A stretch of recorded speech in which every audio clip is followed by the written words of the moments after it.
but with no damage to that car, and what is clearly a very fast car. So if you can just sort of pull himself together now, be a little bit more circumspect in the as we go back to green, he's certainly got an opportunity for a good result.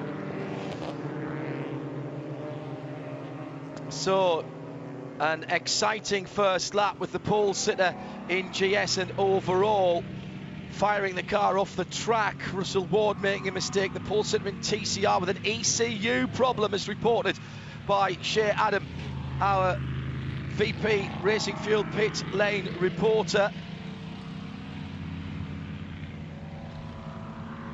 And that car has, however, got out. Just checking to see. Well, Max Faulkner's back in the pit lane now, and they're still working on that car. It did come out and do a lap, but not all of the lap. Or not the second lap, should I say. And I think it's back in there now. So the Virginia is for Racing Lovers Grand Prix off to an inauspicious start behind the safety car. Shea Adam is our VP Racing Fuel pit and paddock reporter. Any further updates from the Fast MD Racing Audi, which should have started on pole position? Just remind us what went wrong there. Nothing back from the team yet. Last I heard was that they needed to replace an ECU, so they were trying to get it done before the green flag came out.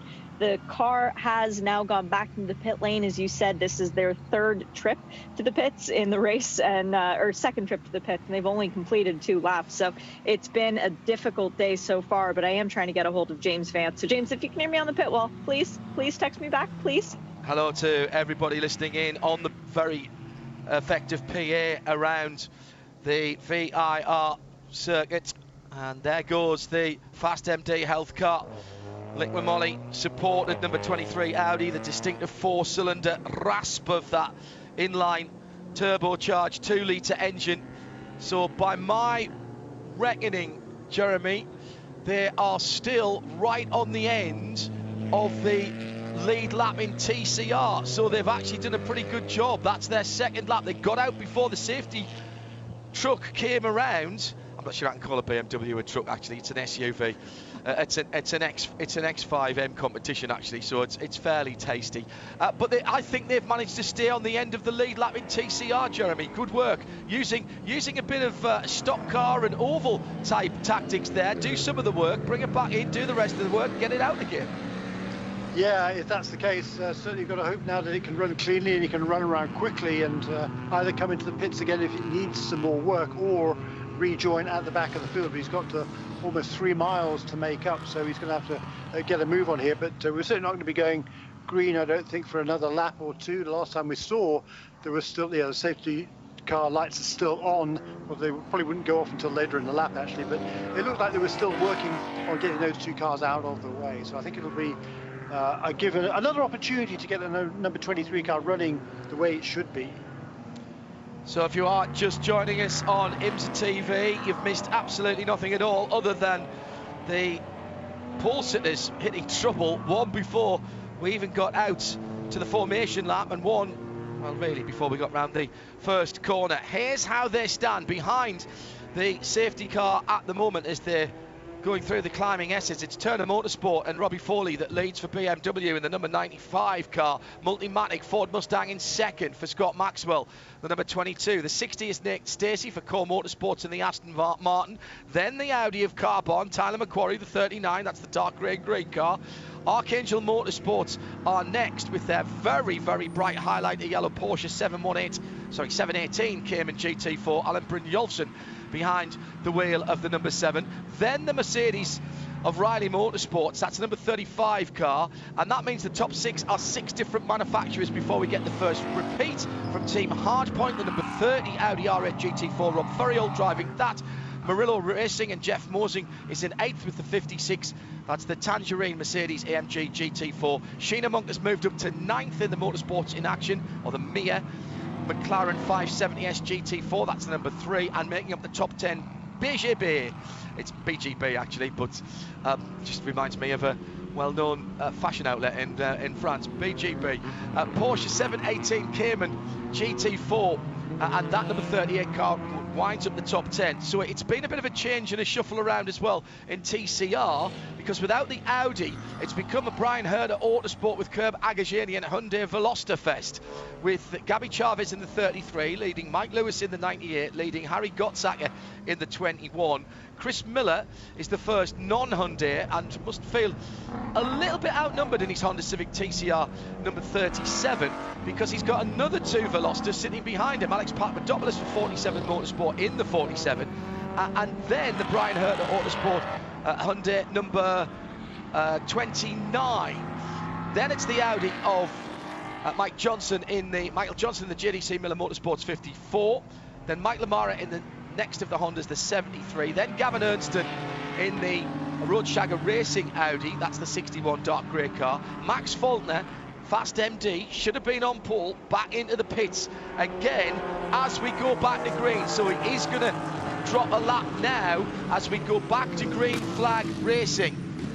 Across the line they go. Lovely restart by the lead BMW, and the battle is between a couple of front engine cars behind him. So the top three, all front engine cars. The first of the mid-engines, Exotics, is in fourth position. Carbon with Peregrine Racing for the Audi R8 GT4 of Tyler McQuarrie. Lovely restart by Turner Motorsport and Robbie Foley. Jeremy Shaw, exactly what you'd expect from Robbie.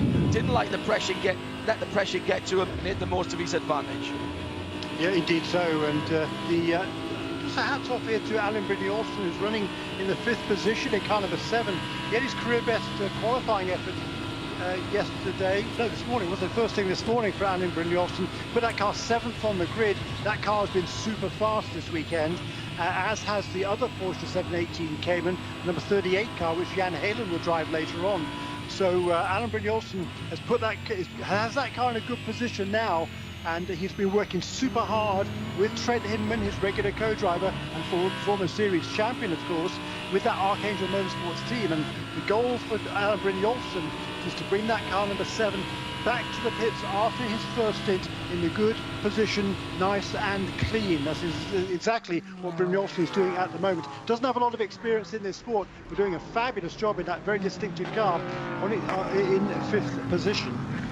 Shea Adam has an update on the vertical bridge. Brian Herter Autosport Hyundai Veloster. Spencer Brookman behind the wheel of that car. What you got, Shea?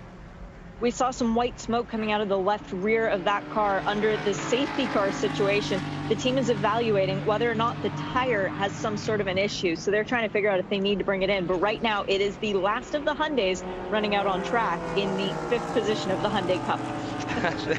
Hyundai Sunday Cup, that is what that is running in at the moment. I like that. That's the green, or the white and green car that Shea was talking about in that VP Racing Fuels pit lane report. Robbie Foley goes through, starting to get down to business now and begin to get into his rhythm as the Michelin tyres come up to temp and pressure. 1:56.7, the best time for Robbie last time around. 2 minutes 0.9 for Gabby Chavez, who leads TCR. Those are the two best class leading times at the moment. Alan Brindley-Olsen staying out of trouble. 5th position for him for Archangel Motorsport in the bright yellow Volt number 7 Cayman. That car is one that you never miss. A quick glance onto the screen and you always see that one. And Jeremy Shaw has a little more news on that number 7 car. Yeah, no, that was the car I was talking about a little while ago. Alan Brindley-Olsen, what a super job he has done, and he's not losing out much at all, is he, to those top 4, the BMW, the Ford, Mustang.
doors on the driver's side, on the passenger side, excuse me, as it is for the US, the right-hand side of the car. Only one door on the driver's side on the left, but it qualifies as a TCR because you have to have either 4 or 5 doors to be legal for a TCR, but that can include the hatchback. So 1 long door on the driver's side, 2 normal-sized doors on the passenger side, and a hatchback, so the Velocity's in, as per the rules of TCR. Just over 15 minutes completed then, and nothing between the runners at the sharp end of the field, or indeed in TCR at the moment in the sunshine at ViR. 32 degrees Celsius in the air, which is more than a bit pleasant. A little bit hotter than that on the track, 33 degrees. So that's getting on towards just over 90 degrees on the Fahrenheit scale on the track. And there's another spinner. It's the automatic racing car. It's the Aston Martin that's gone around. I should say it's the 99 Aston Martin that has gone around. So that is Charlie Putman, who was running in the just outside the top 10 for the invisible glass car. That was turn number 4. He has managed to get that car pointing in the right direction. Don't see too much damage, but he was in a pack of cars, so anything is possible at that point. Now here's the issue we were talking about in Countdown to Green, Jeremy Shaw. We've got the leading TCRs in behind the cars at the back of the GS field, and in the twisty bits, particularly going into the fast end to turn 11 before Oak Tree at 12, the Hyundai Velocities are as quick, if not quicker, than the bigger GS cars. They don't have the same outright speed because they don't have the grunt, and that means it's a problem for Gavi Chavez, who's now having to defend not only against the second and third place cars in TCR, but he's trying to drive around some of the GS runners as well. Yeah, that's going to be difficult for that for this group of cars there. There's 4 or 5 cars at the back of the GS field that are getting swallowed up by the TCR leaders. Meanwhile, the TCR Polestar are back into the pit lane, that car number 23, the Fast MD Audi. What a disappointing start to the race for them. And also Michael Johnson, who also started on the front row, he got shuffled way back at the start. He's making excellent progress.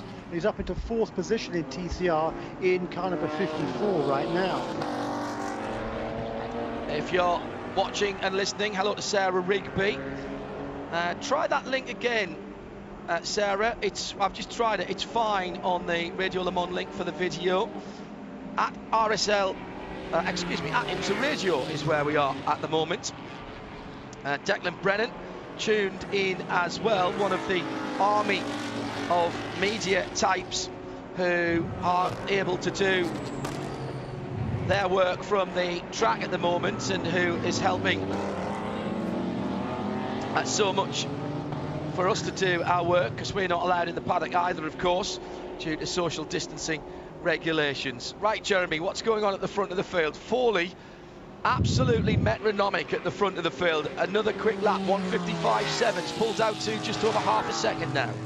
Yes, that was the new fastest lap of the race set by Robbie Fowler last time round. He had to, because the previous lap it was Scott Maxwell who set the fastest lap of the race so far. He also went quicker again on this previous lap, the 1:55.9, at 0.2 of a second. Robbie Foley able to inch away, but there seems to be nothing to choose really between these top 4 cars in the early stages. So they're very closely matched, and Alan Brynjolfsson hanging on there. He's fallen 3 or 4 or 5 seconds back there, but still he's got the legs of everybody else. Now up into 6th place, having made that mistake at the start, Russell Ward has charged his way back through from 11th at the restart, now into 6th position. It's Jeremy Shaw who's joining me in the Hagerty Global Broadcast Centre. Problems for the 47 Hyundai Veloster. That's the grey and orange car, and that is Alex Papadopoulos. Maybe that was my crystal ball earlier on when I said Alex was in trouble. Sorry, Alex, that's my fault. Hashtag blame Hindy. That 47 Motorsports car, maybe a bit of a Control-Alt-Delete on the back straight, because he has got that car rolling again as he heads up the first of 2 quite steep inclines away from the secondary pits that's over there, the school pits effectively, and see if he can get that one back to the pit lane. Meantime, Spencer Brockman has put the fastest lap in TCR with a 1:59.204. before. What sort of race lap record should we be looking for, Jeremy? Because it's not bad conditions out there today, and we might see people making 1 or 2 improvements. Yeah, it's pretty hot, I think. They're going to struggle to maybe match the lap records, but in GS, the lap record was set last year by Ross Gunn.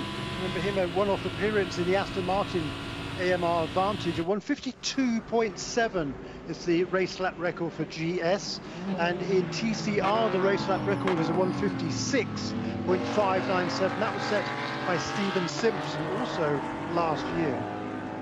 Not expecting any rain today for the hour and 40 of this race. There is a weather front that's holding a little bit of potential precipitation at bay at the moment. At IMSA Radio, if you want to get in touch with us.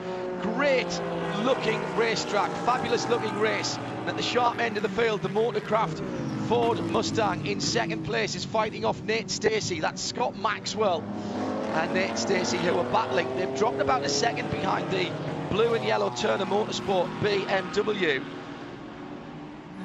as they disappear through turn 3 and towards the sharp left at turn 4. Turn 3 often known as NASCAR corner, not just because it's a left-handed turn. Many years ago, go and look up the very interesting history of ViR, and in the early days of NASCAR road racing here, some very illustrious names didn't get much further than turn 3. It claimed a lot of big scalps, and so that is where the nickname for turn 3 came from. I don't think there was quite as much runoff there in those days either, although as we've been mentioning over the weekend, and bears mentioning again if you're joining us for the first time, this track was carved out at the end of the 1950s, in the 1950s should I say, by a group of enterprising locals. And when I say carved out, they got themselves effectively on an earth mover, a bulldozer with a blade on the front, and drove around and traced out what they thought would make a good racetrack in the across the green area that we have here. It follows the contours of the local landscape, and that's what gives it so much character. And for all the improvements, and my goodness, there's been plenty of improvements down through the years here, particularly since 2000 when it reopened. Thank you, Connie. Thank you, Connie.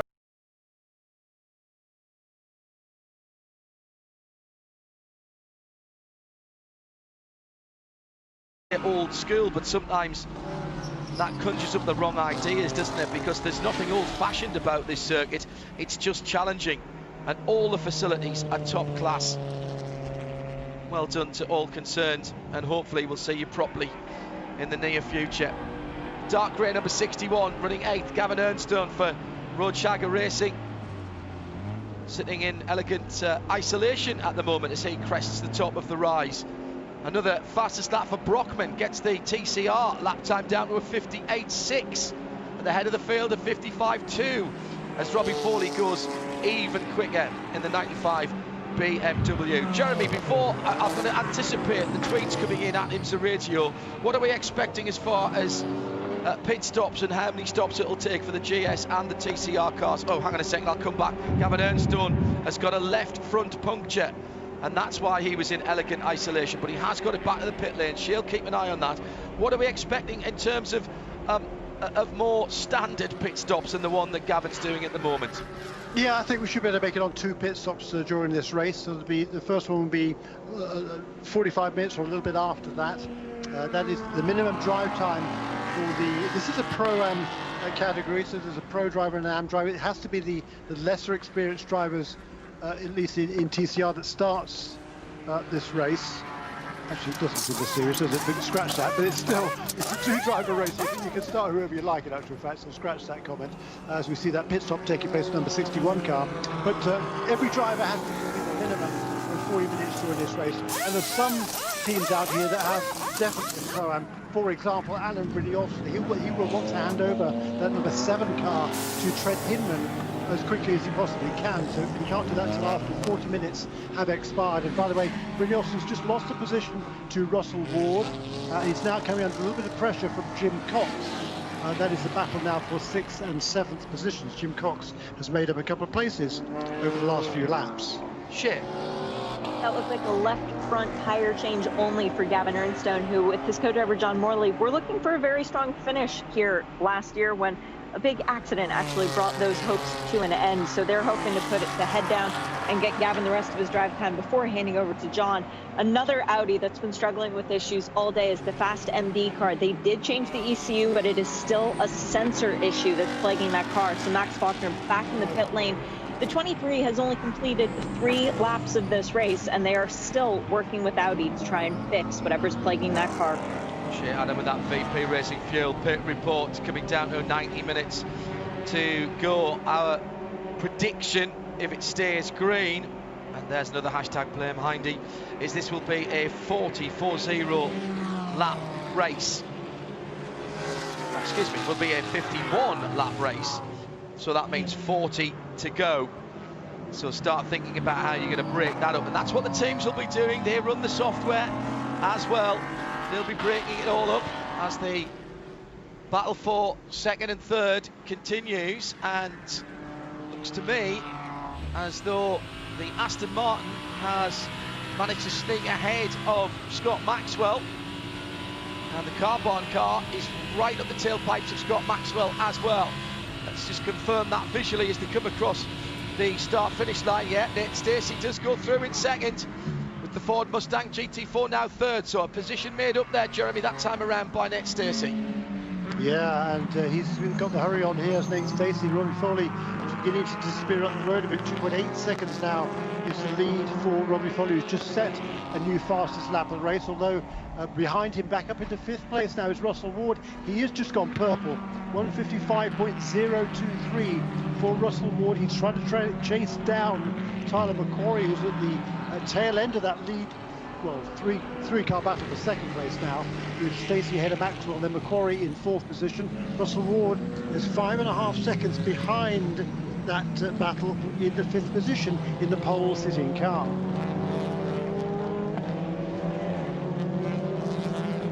TCR gaggle heading down to the first corner, and Gavin Ernst has just come out in front of that scrap, which includes the number 98 2nd place car. And right in behind them, Harry Gottsacke in the 21. That's the black Hyundai Veloster. So Gavin with a bit of rearguard action. The leader, I think, has already gone past him. Yes, he has. He's up the road. Chavez has pulled out a handy lead, having got past a couple of the GS cars on the track. He's now actually running 18th overall. He's just put his fastest first sector of the race in, which is actually just as quick, in fact quicker, in the first sector than the next 2 GS cars ahead of him, which is Rob Ferriol and Vin Barletta. So just underlining, Jeremy, what we're saying about how quick those TCR cars are in the twistings. Yeah, that's right, but there's a great battle going on there amongst those TCR cars for 2nd place in the class. As you say, Gabby Chavez making his escape, and the other cars, they're all battling there with Ramin Bahabi in the 09 Automatic Racing Aston, who's a lot quicker on the straights, but not nearly as quick through the corners. So that's a hurdle for those TCR cars to overcome. Out of the hairpin at the far end of the circuit. Right in there, and the number 54, the dark red JDC Miller Motorsports Audi RS3. Just trying to keep those Hyundais honest. Gottsacke in the 21. In behind the light blue team car. Sitting ahead of him, Michael Lewis. Chavez nearly 5 seconds up the road. Sorry, Jeremy, go ahead. Yeah, no, it's because a new fastest lap of the race there by the 2nd place car now. Nate Stacey responds at 55.018 for Nate Stacey. I said the lap record could be quicker than 52.7 for Ross Gunn last year. But Nate Stacey now has got past Scott Maxwell and pulling away rapidly in 2nd place. Robbie Foley. Another good lap from him, but that gap, remember this, 2.5 seconds, Nate Stacey on attack mode, dragging with him Scott Maxwell and Tyler McQuarrie. There's 6 seconds between the top 4. Then another 3 seconds further back for the recovering Russell Ward of Winwood Racing in that dark grey number 4 Mercedes AMG GT. Then Nick Gallant in the Bimmer World BMW, the number 8, he's actually top 6, and they're under 20 seconds. Plenty of racing still to go here at the Michelin Pilot Challenge at ViR.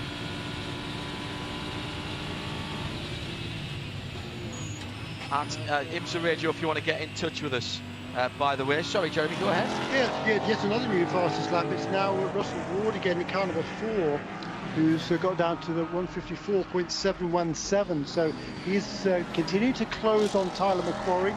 You're watching this battle now. Tyler McQuarrie has found a way past Scott Maxwell. He must have done it, I think, at turn 1 on this lap. So now the Audi car number 39 up into 3rd position. Scott Maxwell fading to 4th, and closing in on him quite quickly is Russell Ward in that pole sitting Mercedes for Winwood Racing.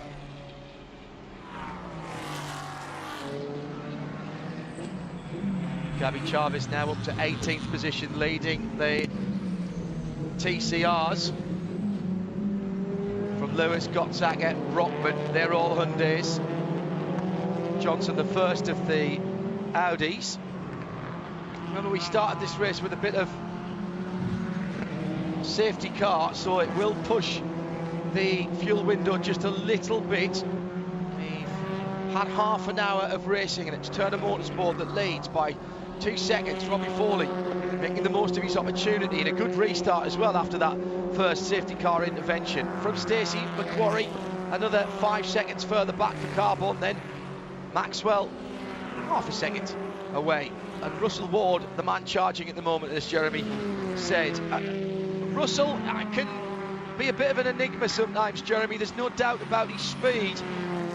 His consistency, particularly early in his career, was not there, but he had very little racing experience when he came into IMSA. Damien Faulkner, wasn't it, who brought Russell and his dad Bryce into the pro ranks and was working very hard with them. I do see an improvement in Russell's driving, his concentration levels, and most importantly, his consistency. And actually, you know, that's not the worst thing. If you've got someone that's fast, it's easy to teach them to be consistent rather than to have someone who's consistent but slow, and you've got to try and teach them to be fast.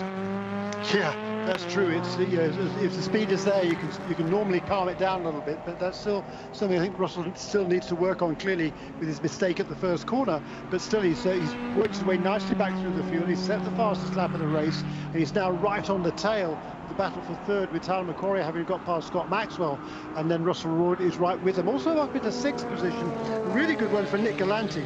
He's slipped back at the start. He started 8th, fell back to 12th. He's now worked his way all the way back into 6th position, ahead of Jim Cox, then Jeff Mosing, Alan Brynjolfsson. He has kind of faded the other way a little bit, but still running inside the top 10, just ahead of Sheena Monk in the McLaren, who is in 10th place. Shea Adam is our VP Racing Fuels pit lane reporter. Any gossip coming from the pits? Any chatter? Anybody looking strategically at what's going on? Shea, what do you have?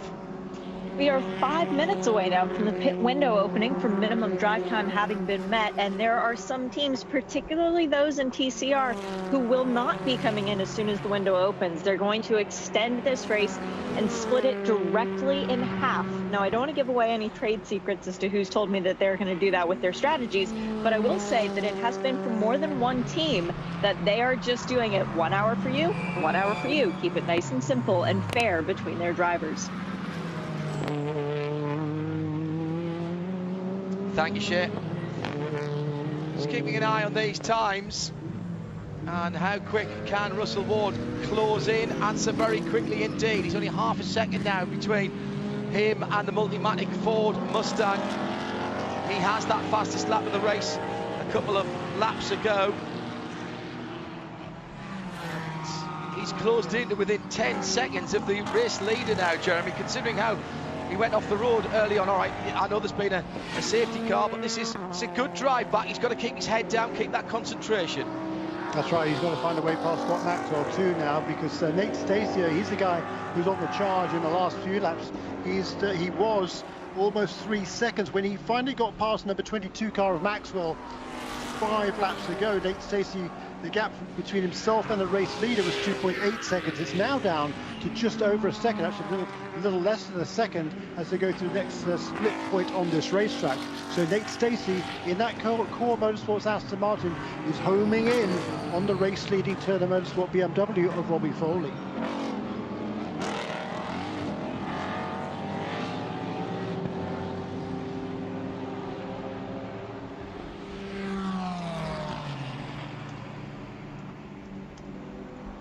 And a little bit further down the order, Sheena Monk, she's just lost a couple of positions to Tom Collingwood, who's doing a really nice job in the top 10.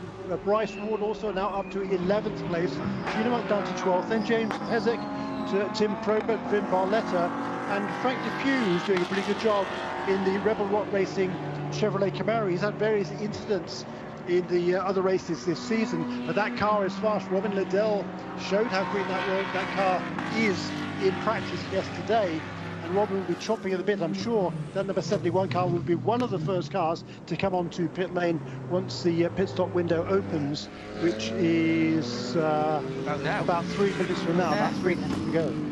Yeah, about now isn't good enough, is it? Let's be honest. That's why I'm not a.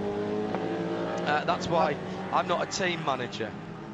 Game on for the lead though. The two leaders, here we are. Here's Robbie Foley coming into turn 4 there. Right behind it now is Nate Stacey in that very distinctive Core Motorsports Aston Martin. I say distinctive Core Motorsports.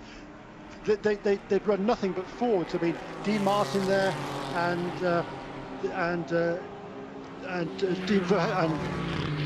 Larry Verhagen.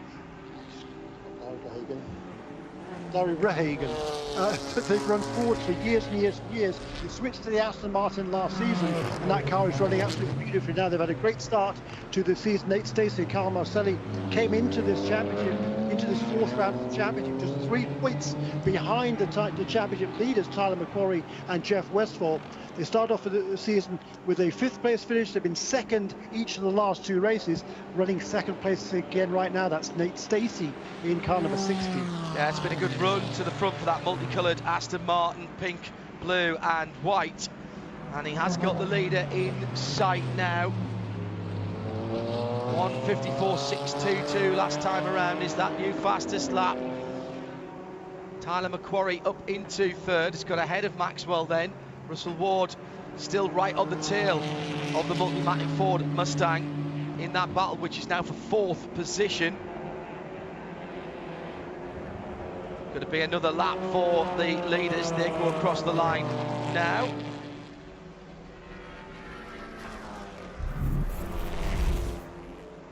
Just a few moments ago, a bit of damage to the 39. Oh, now that's significant on the right-hand side.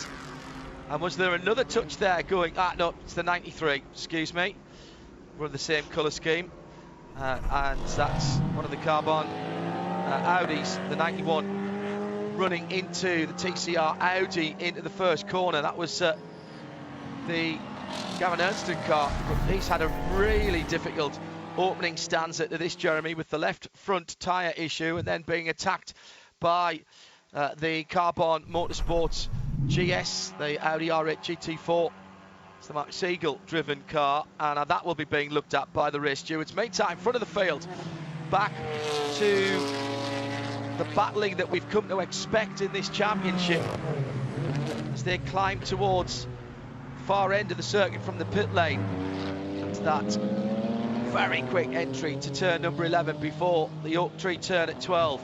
And do my eyes deceive me, Jeremy, or does that number 60 Aston Martin V8 Vantage just look to have a little bit more through the centre and off the corner? But my goodness, the BMW is doing well down the straights.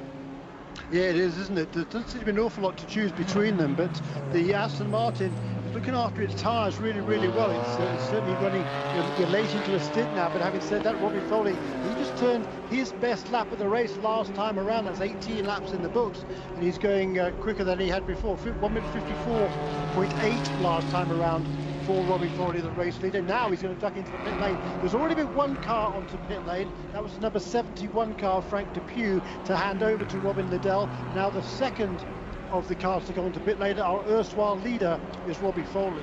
Yeah, and that's all about the time. They're not necessarily short of fuel at that point. It's all about getting the minimum drive time in the book for the starting driver. So Bill Oberlin will take over what was the leading BMW. It looks like full service too. Shea Adam. Full service and getting Robbie Foley out of that car because he needs to get into the other Turner Motorsports BMW. That's the 96. Minimum time has been met. So that means that Vin Barletta will be coming into the pit lane and Robbie will be taking over the reins of that machine.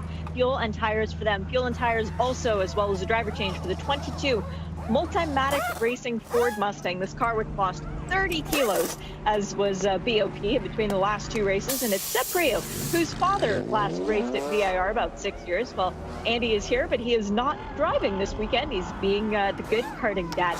Robbie out of the 95 is now getting into the 96, and he is getting some new Michelin. Also into the pit lane, it's worth noting that the 35 is in. That was Jim Cox who brought in the Mercedes for Riley Technologies. Dylan Murray will be taking it back out. The 7 Archangel Racing Porsche is in. That's the bright yellow one, and that will be Trent Hinman going back out in that car. We also see the 38 Porsche in. Tom Collingwood doing a very good job in his opening stint. Jan Halen, who has been super fast all weekend, will be taking it back out. And also of note, we had the 71 in the pit lane as soon as the window opened. I think it was about 1 second after the window opened. And that means that Robin Liddell is now installed behind the wheel of the Chevy as we have gone to full course caution. Yeah, it's the number 4 car that is off course at turn number 5. It's another off for Russell Ward, and he's got that car back going again. Ah, no, hang on a second. That was after the full course yellow, according to race control, unless that was when they just picked it up. He did come to a halt, and he's come to a halt again, I think. So safety car out for the second time of asking. So, well, now what's that going to do to everybody who's just stopped? Pivotal, fantastic for the guys who've already stopped, because they will be able to cycle around to the back of the field. And once the pits are opened, which will not be until everybody else has packed up behind the safety car, all those cars that have made that first stop will be golden. They will leapfrog through into the lead. They won't need to stop. Everybody else will. Well, Robin Liddell was the first one in, going out the 22 Motorcraft Ford. Oh, did it hit the tyre? It didn't, may have, but he didn't drive right and move it. He had to be pushed back. Well, oh, then he did hit it on the way out, so that's going to be a penalty. That's going to be a pit lane penalty for the 22. Yeah, one would have hoped the 38 team would have put that tyre in a better place than that, however, so he might be able to plead his way out of that one. That was really unfortunate for number 38 car to come in directly in front there. And the good news is, I mean, they've already made their pit stop. If they get away without a penalty, that's Seb Priaulx who's rejoining there. If they get away without a penalty, they'll be okay. I'm sure they'll be suggesting that 38 team could have moved that tyre into a better location rather than leaving it slap in the middle of where the 22 car needed to exit its own pit box. Sorry, go ahead. Well, just very quickly, bad news this is then for all the drivers that have not yet pitted. The top 9 cars in GS have not yet made a pit stop. In 10th position is the TCR leader overall, that's Gabby Chavez.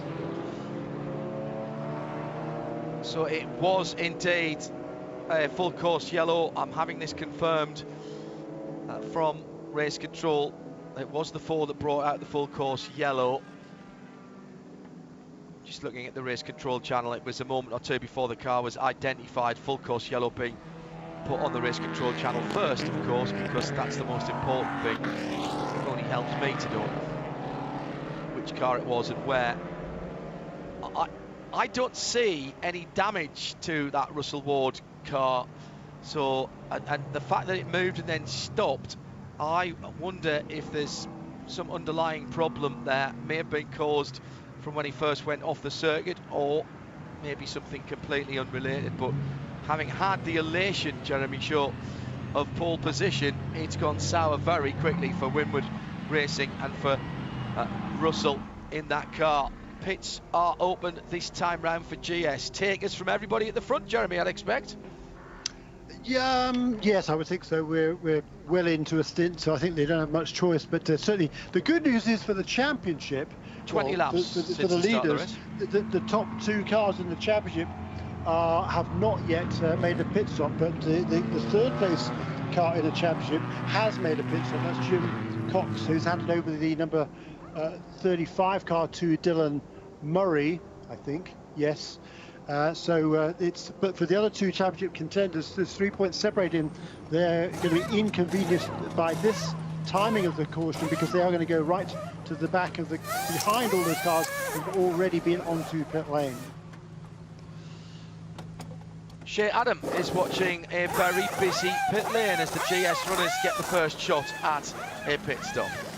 Nick Drifty is out of the 39, and it is Jeff Westphal taking over the green and black Audi. The championship leaders coming into this race. As further up the pit lane in the Aston Martin for Core Motorsports, it's so weird to say that, it is Kyle Marcelli who has been installed for Nate Stacey after Nate's fantastic opening stint. Also into the pits, we've got the 80. It's Nick Galante, who did his job at handing over to Dylan McIvern. A very good story from that team. 1 car only this weekend in the race after the crash in the practice. All their efforts are behind that 80. Jeff Mosing brought in the 56 Marilla Racing Mercedes. Eric Foss will take it back out. Bryce Ward brought in the number 57 Windward Racing Mercedes, and that is his normal co-driver taking back over this weekend, as he's had a couple different ones over the course of the year. But once again, it is Philip Ellis, the young Englishman. We've got Corey Lewis in the number 3 Motorsport and Action McLaren, and Spencer Pompelli step back from the fences in that number 31 Hardpoint Audi. At IMSA Radio, if you want to get in touch with us, hello Sarah Rigby, who is now watching up in Crewe, the home of Bentley, as I know I say that every time, but that's become one of the things that we say, isn't it? Hello to Rebel Rock Racing as well, who I know are tuned in. They are one of the teams who will have a huge advantage from going in early. I reckon they are going to be no worse than 6th when we restart, with a fired up Robin Liddell behind the wheel of that Chevrolet Camaro. So did the 95 car did come in before the full course yellow, so Oberlin's going to be the leader once the TCR cars come in. It should be Dylan Murray in 2nd for Riley Motorsports Mercedes, and then Trent Hinman for Archangel Motorsports, having taken over that car. That's the bright yellow number 7 car. So that's worked well for them as well, Jeremy. And Trent in 3rd. He'll not need any second invitations to try and go forward from there. Indeed so, and the number 7 car has, because of the delay in the pits for number 22, that enabled Trent Hinman to get ahead of Seb Prio. Behind them will be Jan Halen in the BGB Motorsports Porsche. That car has also been super fast in practice already this weekend. And then Robin Liddell, as you say, in 6th place. Robbie Foley, who was leading the race early on, is now still in very much in contention, but in a different car in 7th place. I've been in a race where my teammate has done that, has raced 2 cars, and that means you've got to have, and we didn't have radios back in the olden days, so you just had to know and watch your pit signals to make sure that you were in the pit lane as quickly as possible. Obviously he has to come in, he starts 1 car and then jumps into another, so you've got to make sure that it all works right. No point in bringing the car he's going to jump into if he's still out on the track. Yeah, that's right. They timed it absolutely perfectly. The second of the cars, number 96 car, started by Vin Barletta, was far enough behind that when he came into the pits for its stop on schedule before the caution came out, it was just enough time for Robin to hop out of 1 car and get ready to hop into the 96. It couldn't have been any better. And of course, with the caution right afterwards, even better for that Turner Motorsport team. They could have a 1-2 finish here. Oh yes, and then which step does Robbie stand on? I've seen that happen before at Dubai. We've seen that happen before. VP Racing Fuels pit report for TCR pit stop. Adam. We've got a whole lot of TCR cars into the pit lane. In fact, all of them have come in. So what I was talking about before, where teams were talking about splitting the strategy evenly between the race, well, that went out the window. The first car onto the pit lane was the 33 Brian Herta Autosports Hyundai. That's the red one. Gabby Chavez's first time starting the race, but every single time in a race this year, that car has pitted from the lead. So they have quite the streak to keep going. They have worked on the driver changes before, and it will be a driver change for this one. But the car that gets out first is the blue one. That is the 98. It was Mikey Lewis who started that one. It is Mason Filippi who is taking it over. Harry Gottsacker will hand over to Mark Wilkins in the black one. That's the 21, and that is the second car off the pit lane. Third back out is the 33, so that is the red Hyundai. And then fourth, we've got Shelby Blackstock finally in a Honda getting to turn some laps as the 29 Hyundai. The last one of the Brian Herta Autosports car is now back out and moving. And that's still showing is Spencer Brockman behind the wheels, so no Parker Chase as of yet. Other driver changes that we had include Steven Simpson now in the 54 JDC Miller Motorsport Audi, and of course Matt Pombo in the 73 Honda. So there's two Hondas left in this race. Let's see what they can do. Herta Autosport team, John. Brian Herta, of course, not here this weekend.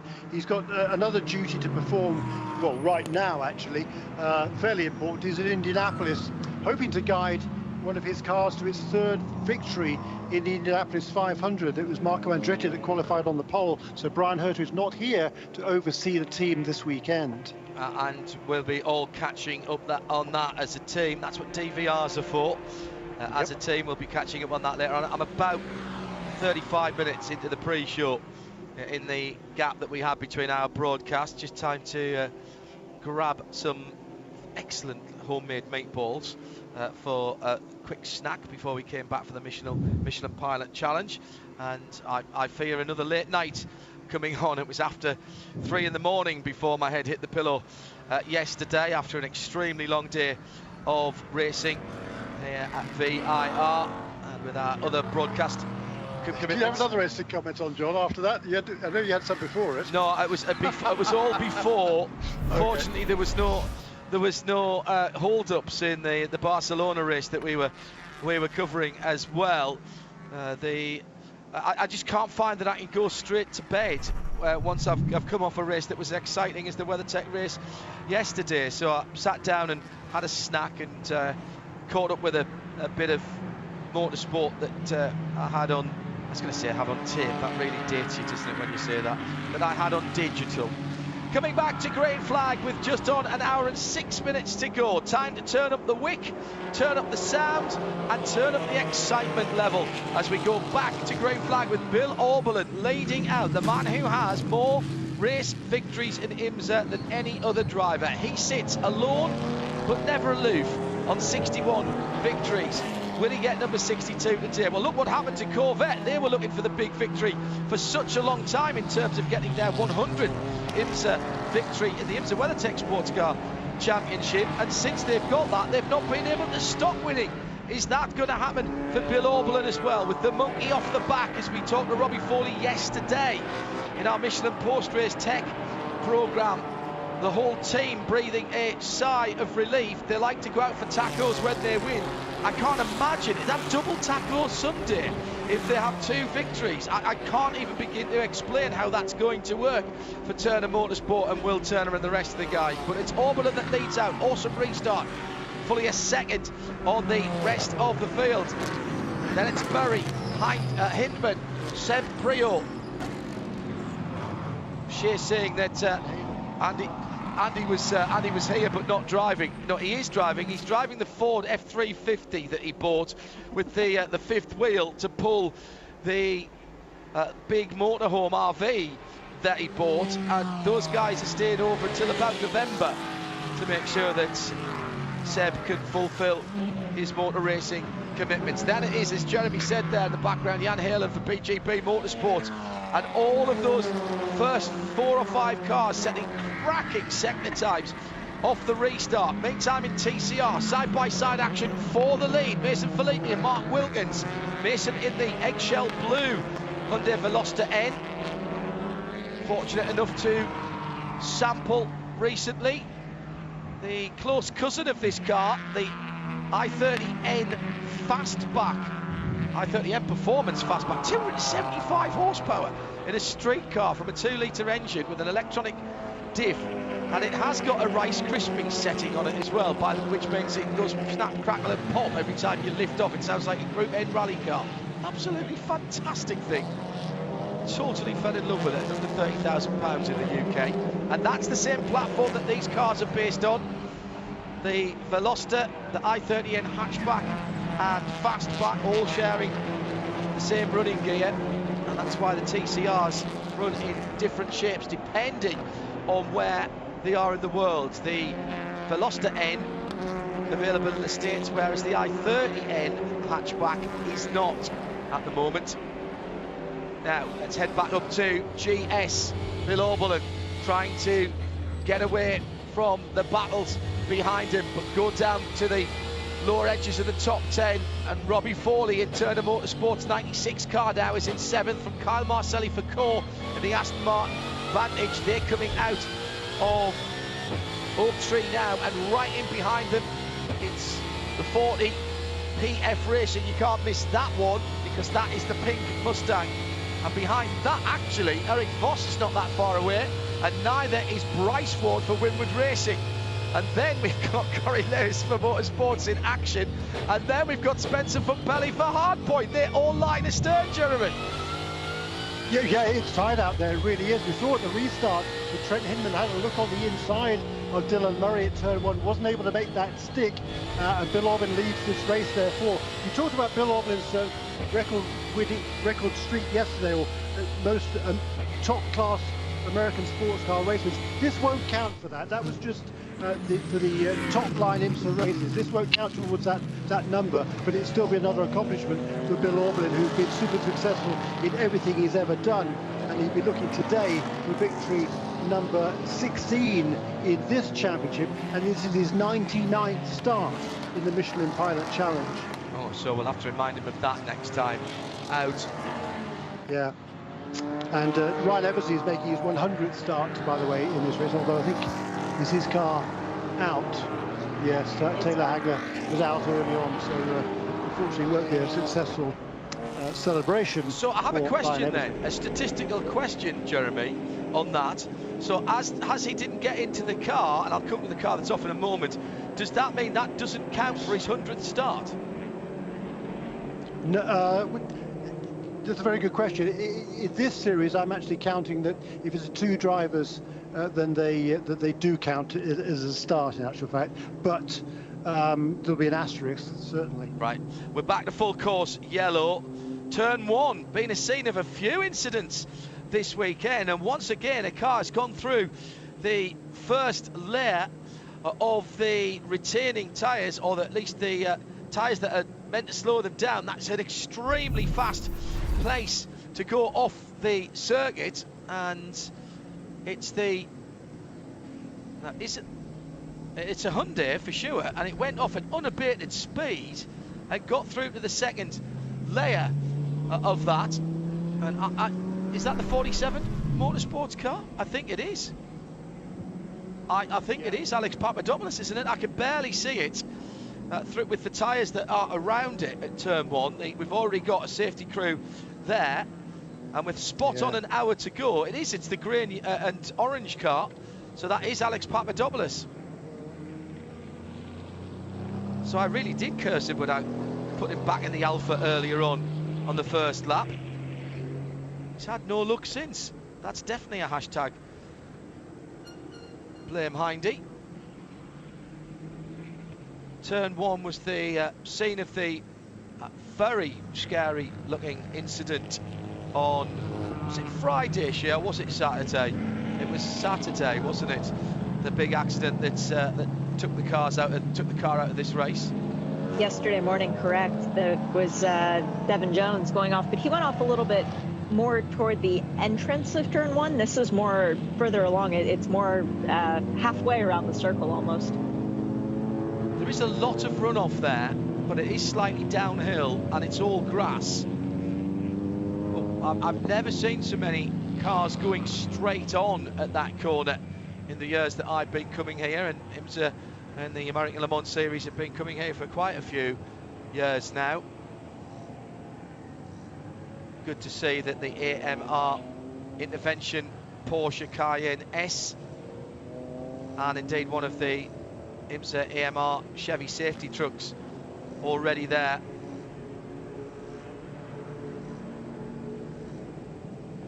Car is coming out with, as you might imagine, damage to the front. Went pretty much straight on and has lost a lot of front bodywork, but no damage to the passenger cell of the car, or should I say the driver's cell. And driver is out. Ah, that's Ben Waddell. I was going to say that's not Alex, although that's definitely what it says on the timing and scoring, but that is Ben Waddell who got out of that car. That was why I paused, and sure you anticipated my next question before I even said it. Hive mind, John, hive mind. We spend a lot of time together. Well, that's another nasty one. Can't understand how that has happened unless he got a little bit of help there. So the 47 Motorsport, number 47, grey and orange Hyundai, will be recovered back to the pit. This has been it's been a bit bitty, hasn't it? We haven't really got into any kind of rhythm here, and that's messing me up. It's going to sound like Paul Truswell here, and if you're going to sound like anybody, it's not the worst person to sound like. I'm not getting the data I want for my fuel calculations here. Not happy with this at all. So I'm checking the strategy software here in the Haggerty Global Broadcast Centre. Not sure what this does for the drivers. I suppose it depends where you are. If you want a bit of a charge, Jeremy, as Robin Liddell was, 5th position for him. Trent Hinman was trying to make up some positions as well. Does this help you? You've cooled your tyres down. Robin was the first car in, of course, so he will stretch his stint just a little bit further than he'd expected to, but the same can be said for everybody who stopped after him as well. So really, any advantage to anybody this full course yellow? No, that's correct. Other than the drivers that had made their pit stops before everybody else, and that was the top, what was it, 6 or 7, I think it was, before the restart. But certainly for Robin Liddell, he's managed to get past Jan Halen since the restart, so that puts him even better shape. Up into 5th place now for Robin Liddell, and those two cars, number 71 Chevrolet and number 38 Porsche Cayman, along with number 7 Porsche Cayman, have been amongst the fastest cars here yesterday as well in the one drive practice session that they had. But you never count out Bill Auberlen, do you, with the amount of success he has had at every racetrack on this planet, it seems like. But this is a loaded field up the front here. Bill Auberlen, Dylan Murray, who's a proven winner nowadays, even though he's still remarkably only 18 years of age, from Cartersville in Georgia. Second generation driver, of course. His dad David had a lot of success in IMSA competition. Seb Prio, the youngster in the another youngster in 4th position, right behind Trent Hinman, who's a former series champion. Then it's Robin Liddell and Jan Halen and Robbie Foley. Carl Marcelli is in the 8th position, but the number 39 car, the other championship contender, the championship leader coming to this weekend, Jeff Westphal, he has dropped back into the 13th position. So he has he just hasn't made up any ground since the restart. I'm just looking at the pit stops for the TCRs, Jeremy. They all came in on the same lap in the last caution, and we've now got 54 minutes to go. That was, what, some 5 laps ago. They'll be able to go to the end from here now, because they can do nearly an hour, and we've been under caution for a couple of those 5 laps since they came by out again. It's going to be close, isn't it? For TCR? Yeah. Yeah, I think TCRs probably can get to the end, actually. Yeah, with if this is much of a caution period, yes, I think they will be able to go to the end, no problem at all. Yeah, I was just thinking out loud there as I was scrolling down to have a look at when the pit stops happened and how many laps they had done. This is not the predicted lap total at the end of another 54 minutes down to 50 laps, or 22, 23 laps to go, depending on the pace once we get back underway. I tell you what, very lucky lad, Ben Waddell, because the front of that car, first of all, isn't too badly damaged, and secondly, and I didn't think this would be the case, but going straight on there, he's actually done a better job of keeping the car in one piece and himself in one piece than if he'd pitched it sideways. You normally think, let's get it sideways to scrub a bit of pace off, Jeremy, but when you're on grass, that's not necessarily going to help, and what you don't want it to do is dig in and then start rolling. He just went straight off into that first row of tyres, and that first row of tyres doesn't necessarily look terribly high-tech, but my goodness, they dissipate the energy, and that's exactly what they did.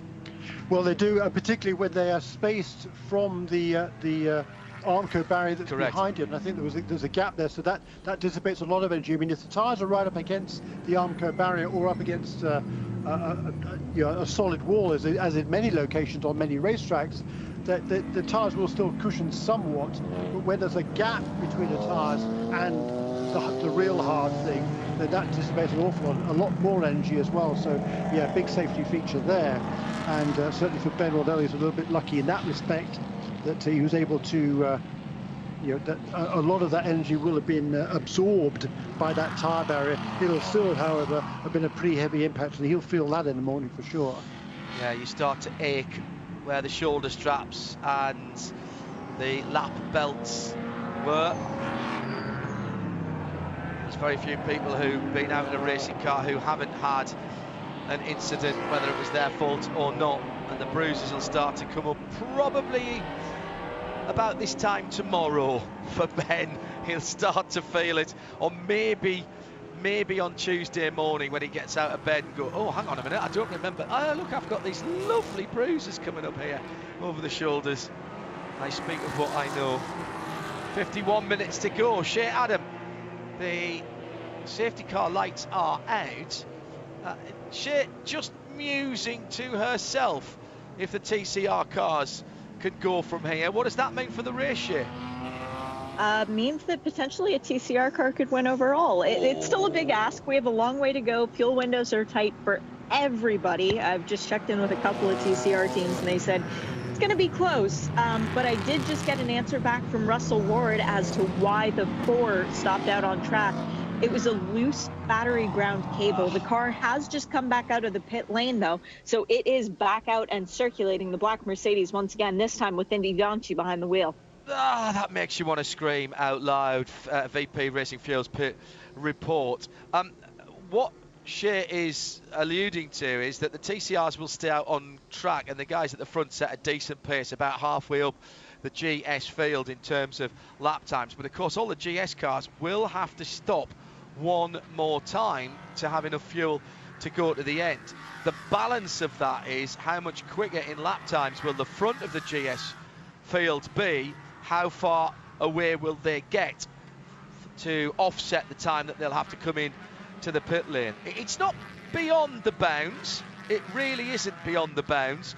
But without a bit more of a help, I think it's unlikely. But I'm going to watch to see how far the TCRs get up, because there could be a bit of a chase on at the end. Of course, they wouldn't be battling for class position, but they'd be battling for overall position. And it might be that the TCRs would just let the GSs back through again.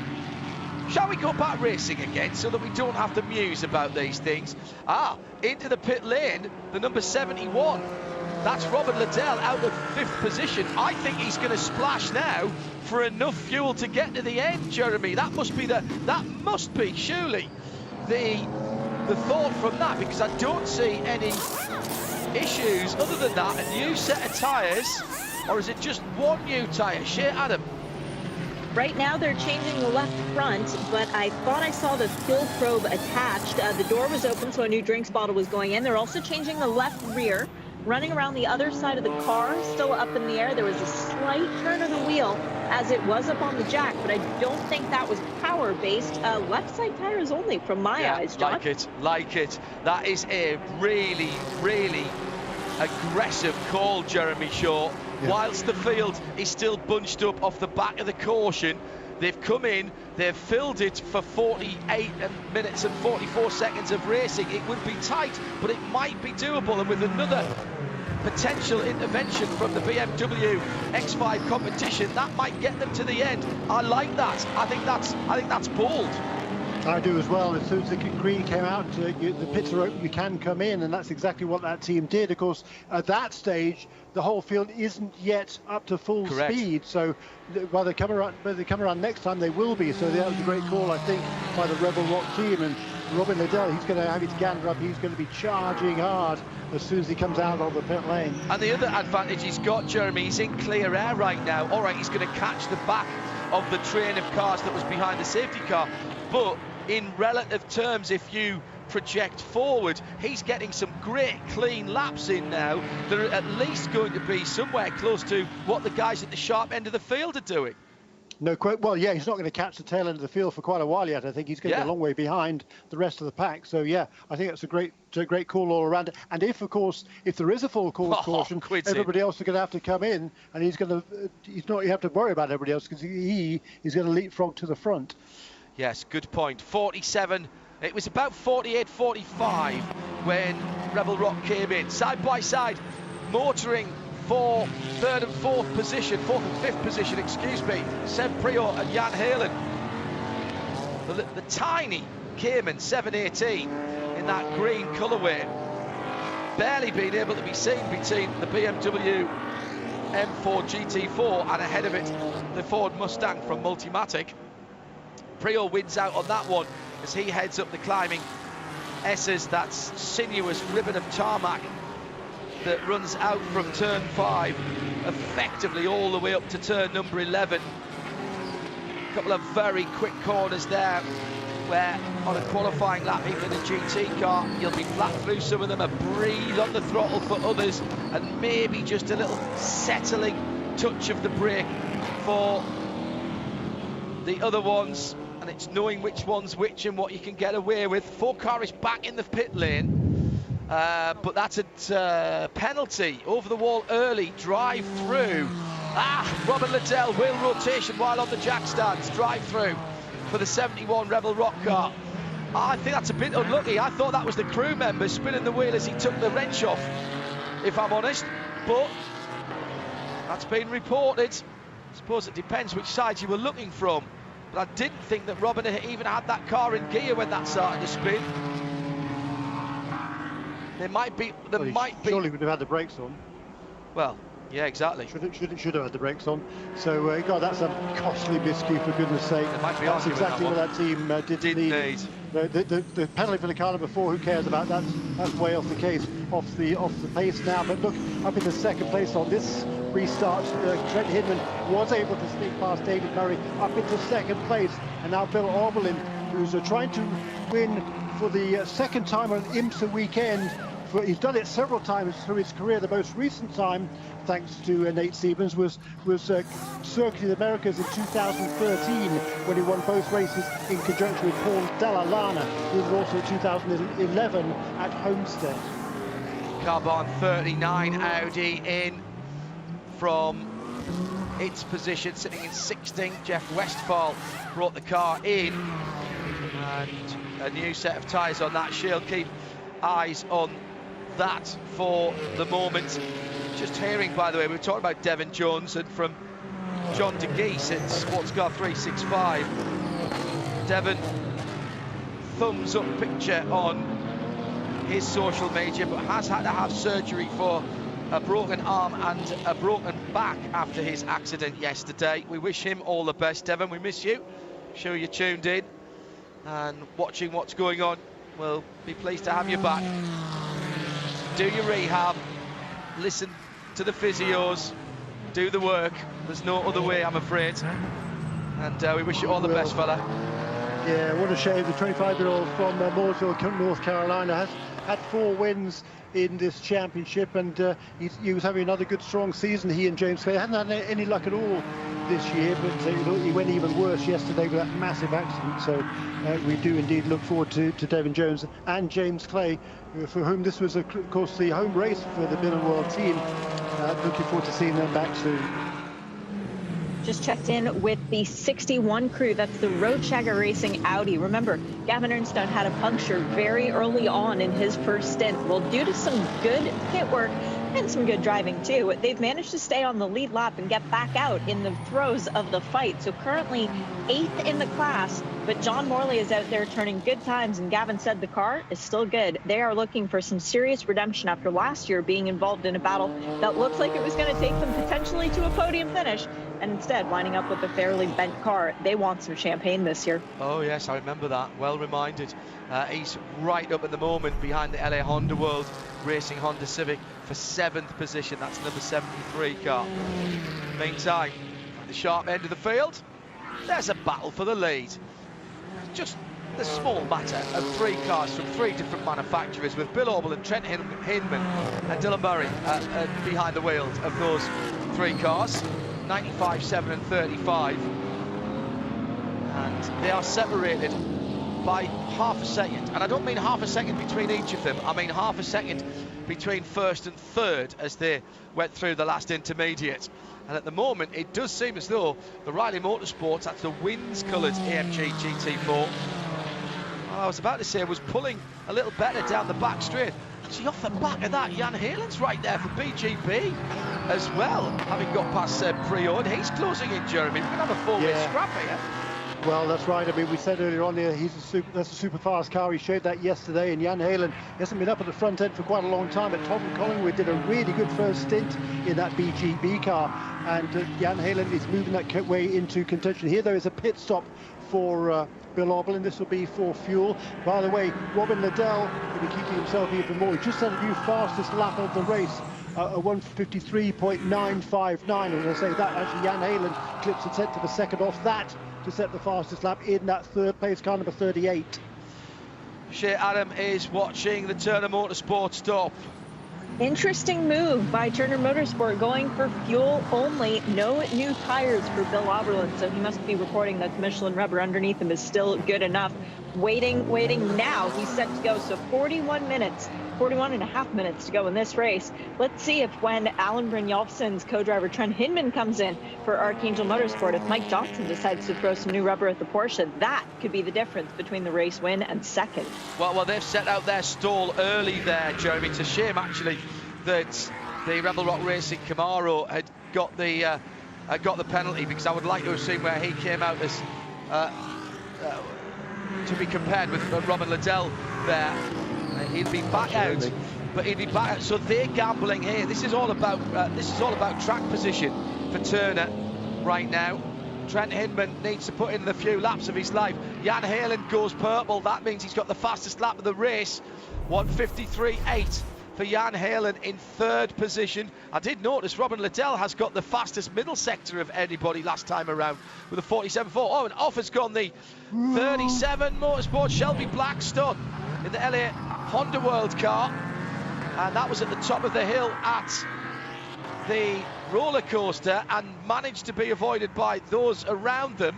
Another car going backwards across the track here. We've seen quite a lot of that this weekend.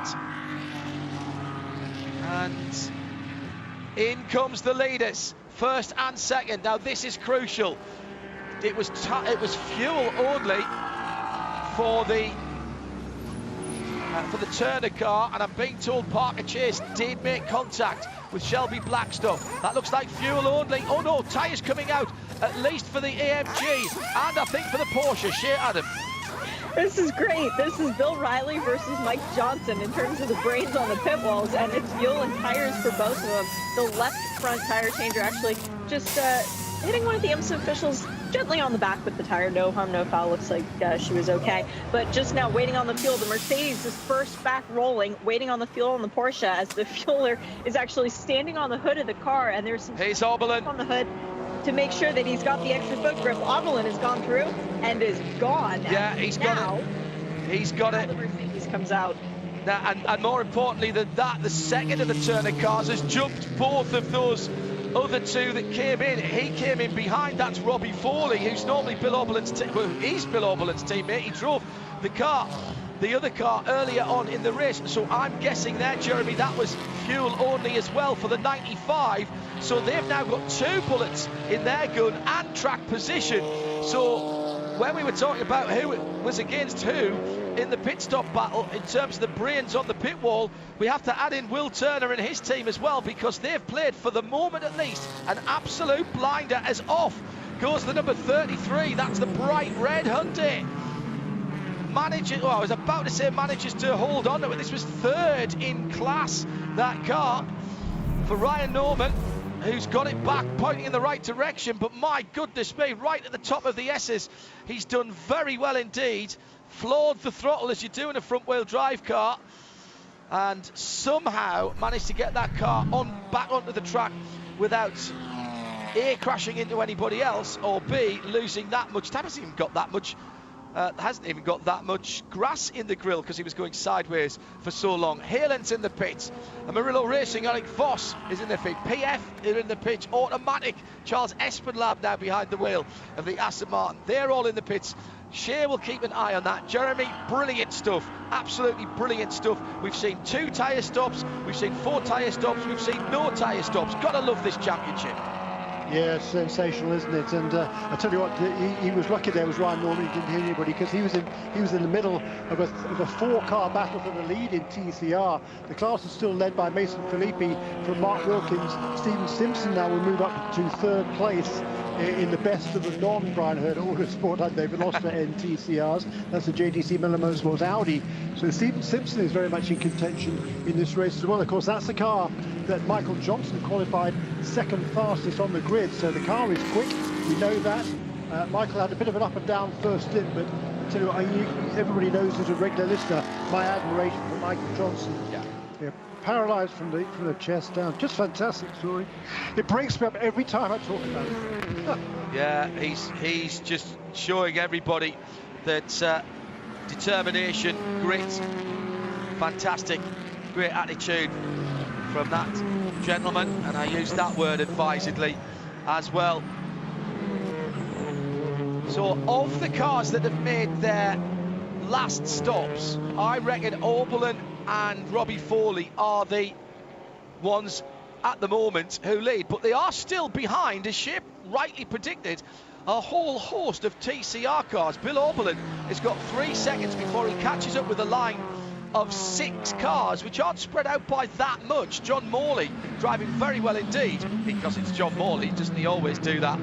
It is 6th in TCR for that Audi, and then there's about 7 seconds between him and Mason Filippi, who is leading TCR effectively in now 2nd place, in, check that, 3rd place in the race, as we've got another 2 pit callers, Phil Ellis and Corey Lewis, for respectively Winwood and ViR Motorsport in Action.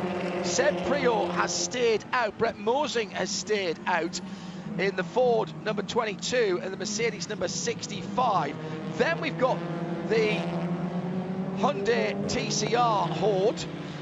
Actually, there's only 2 of them now, as Stephen Simpson is up into 3rd place, because Parker Chase is now in 4th, and he's just gone through quickly again with a 57.4, 4.84. I think that's the new fastest lap of the race, is it? Yes, it is, in the TCRs. So Jeremy, Turner Motorsport, Will Turner, his 2 cars 4 seconds apart, having now to cut through the TCRs, and this is where they may lose a bit of time, and this is the crucial point for them. Yeah, it certainly is, isn't it? I mean, they'll be catching up pretty quickly. They're not too far behind the TCRs, within 10 seconds of them, so it'll only be 2 or 3 laps before they catch up. There is Stephen Simpson in that 3rd place car, Universal Coatings Audi, chasing those 2 Hyundais out front, Mason Filippi and Mark Wilkins, last year's champion, of course, although they were in different cars last year. The Parker Chaser, you just talked about him having set a new fastest time in the class in 4th position.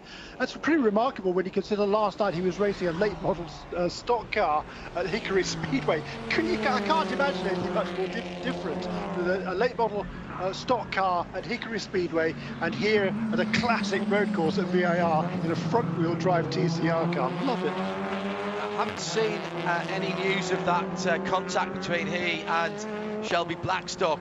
I'll keep an eye on that. Shelby is back on the track and just set his new personal best as well. Do you know what? If you said to Parker that, Jeremy, I know exactly what he said. I won't attempt to imitate his accent. He's got a fabulous speaking voice, and I love the way he would say it's got a wheel at each corner, a steering wheel, and pedals. It's just the same. Fast is fast. That's his attitude, though, isn't it, Jeremy? Yeah, it's great. Love it.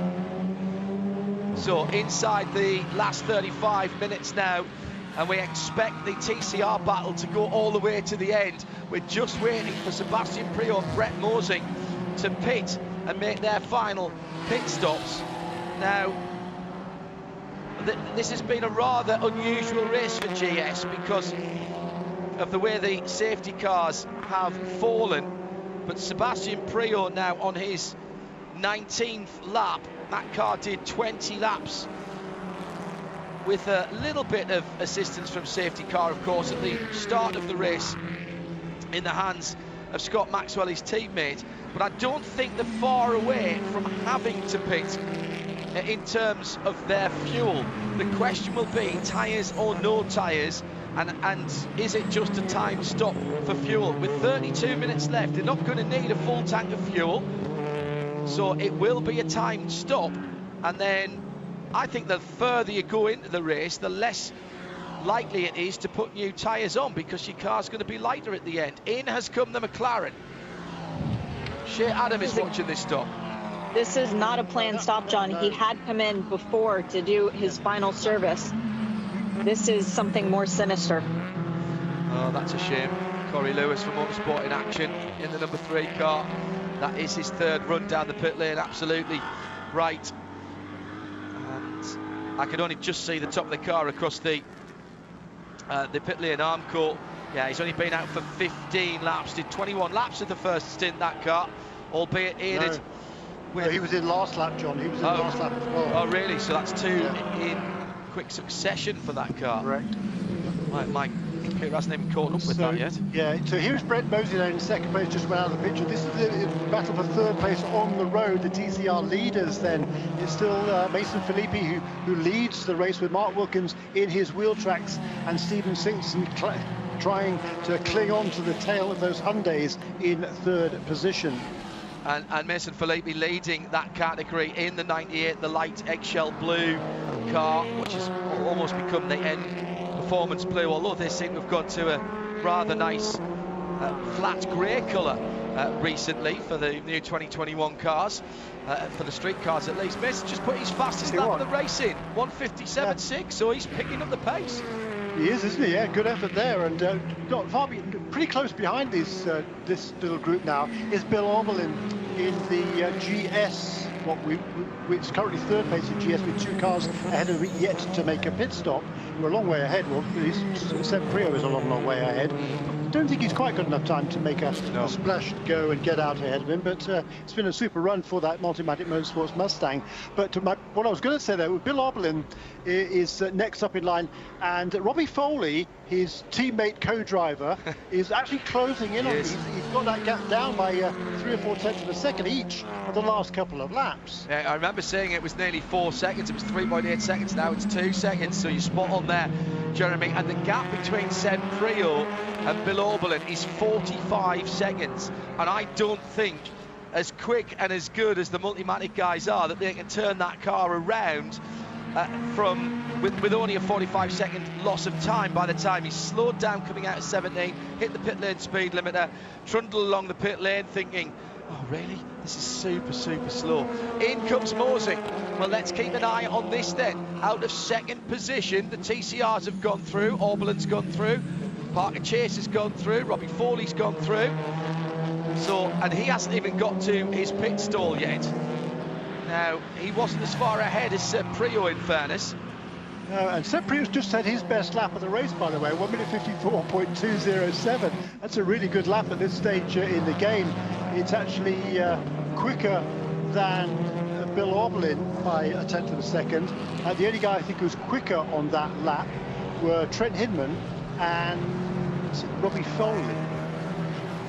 Just looking further down, this battle here, yes. Jan Heerlen and Phil Ellis and Eric Voss all in a wee bit of battle here. Or sorry, Jan Heerlen, Eric Voss and Kyle Marcelli, isn't it, who are in the battle at the moment. And Jan Heerlen again showing his skill has not diminished, his talent has not waned, and his excitement for racing has not diminished one iota. 38 car with that tile or scale pattern on it in the green and yellow, the Cayman 718. Very distinctive look to that car. And he's ahead of the bright tangerine AMG. Sorry, Jeremy, go ahead. No, I was going to say the number 60 Aston Martin, crucially for him at this stage, he's ahead of the championship leader coming into this weekend. He's looking to try to make a move now on that Murillo Racing Mercedes, but Jeff Westphal is 4 or 5 positions further back down the order, so losing quite a lot of championship ground here, and that's primarily as a result of being caught out by that full course caution, having to make his pit stop afterwards. And goes through past the Murillo Racing Tangerine Drain, makes up a position in that Aston Martin. I hear the sound of a little cheer coming from Martin and Sarah up in the northwest as Marcelli goes up then to 8th in class.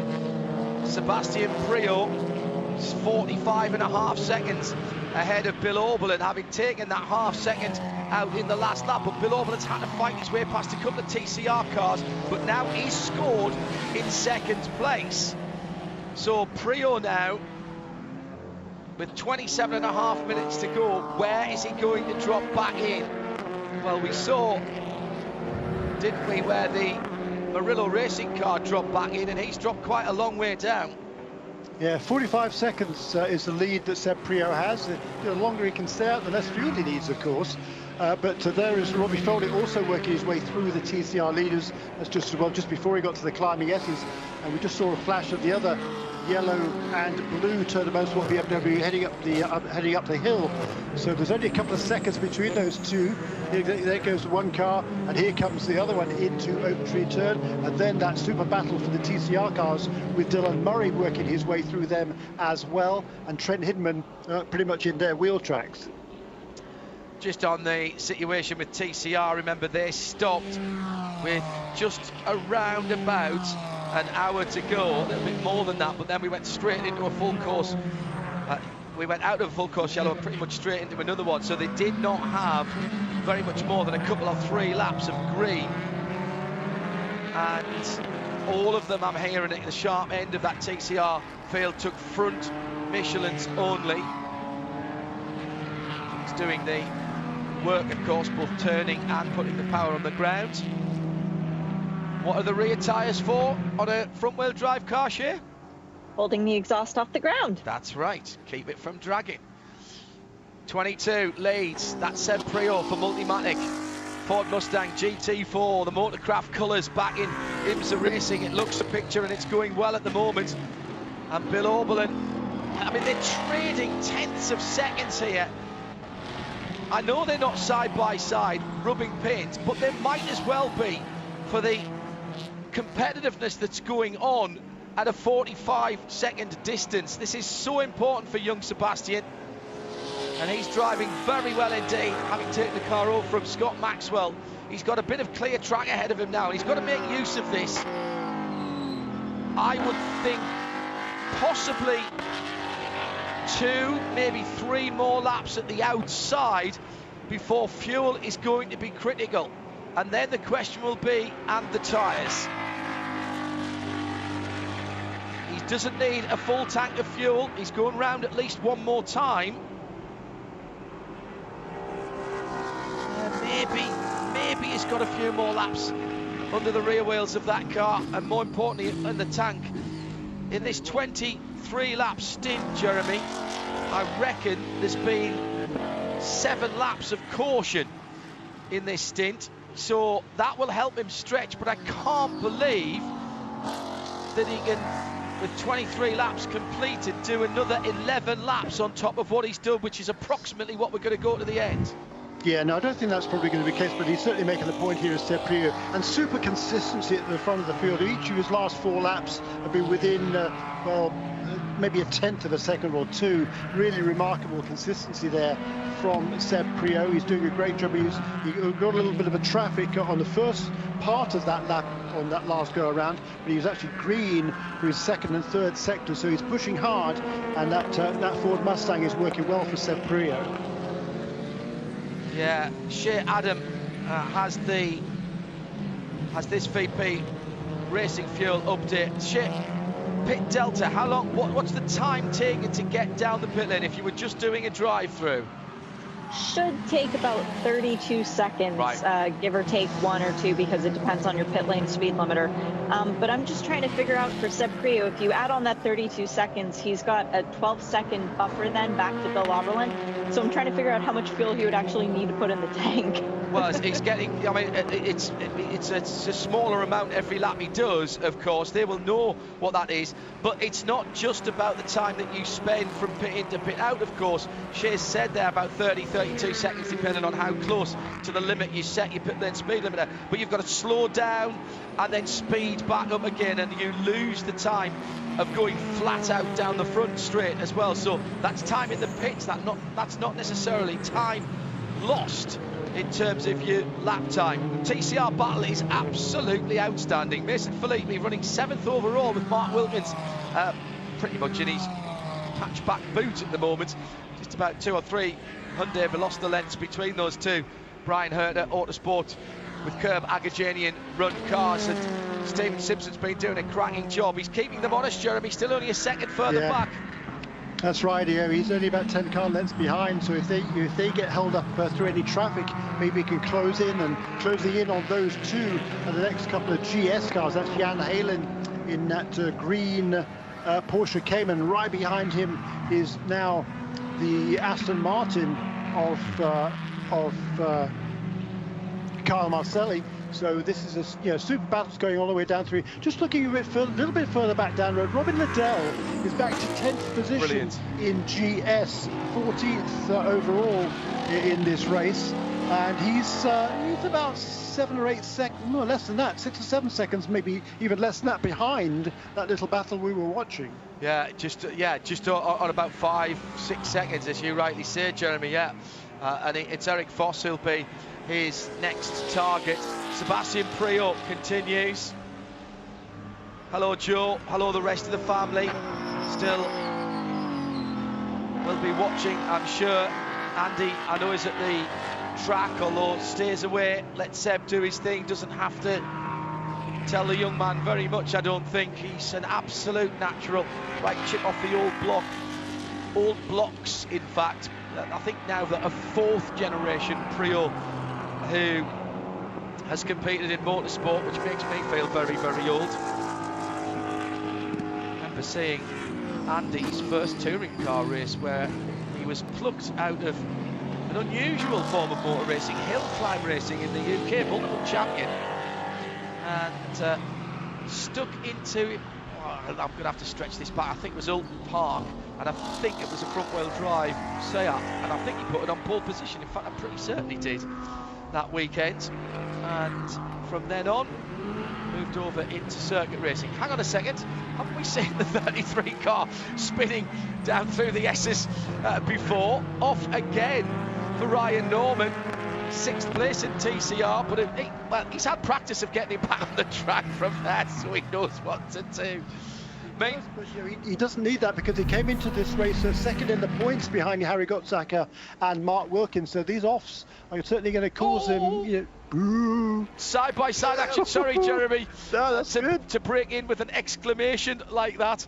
But through goes that number 60. Kyle Marcelli has got past Jan Halen. He had to plan and scheme that quite a bit. Oh, Halen had dropped back a wee bit, so that had changed back the other way. And so then what happened then? He must have thrown it at the scenery at turn 3 or 4. By that I mean Kyle Marcelli in the number 60. the Core Motorsports car.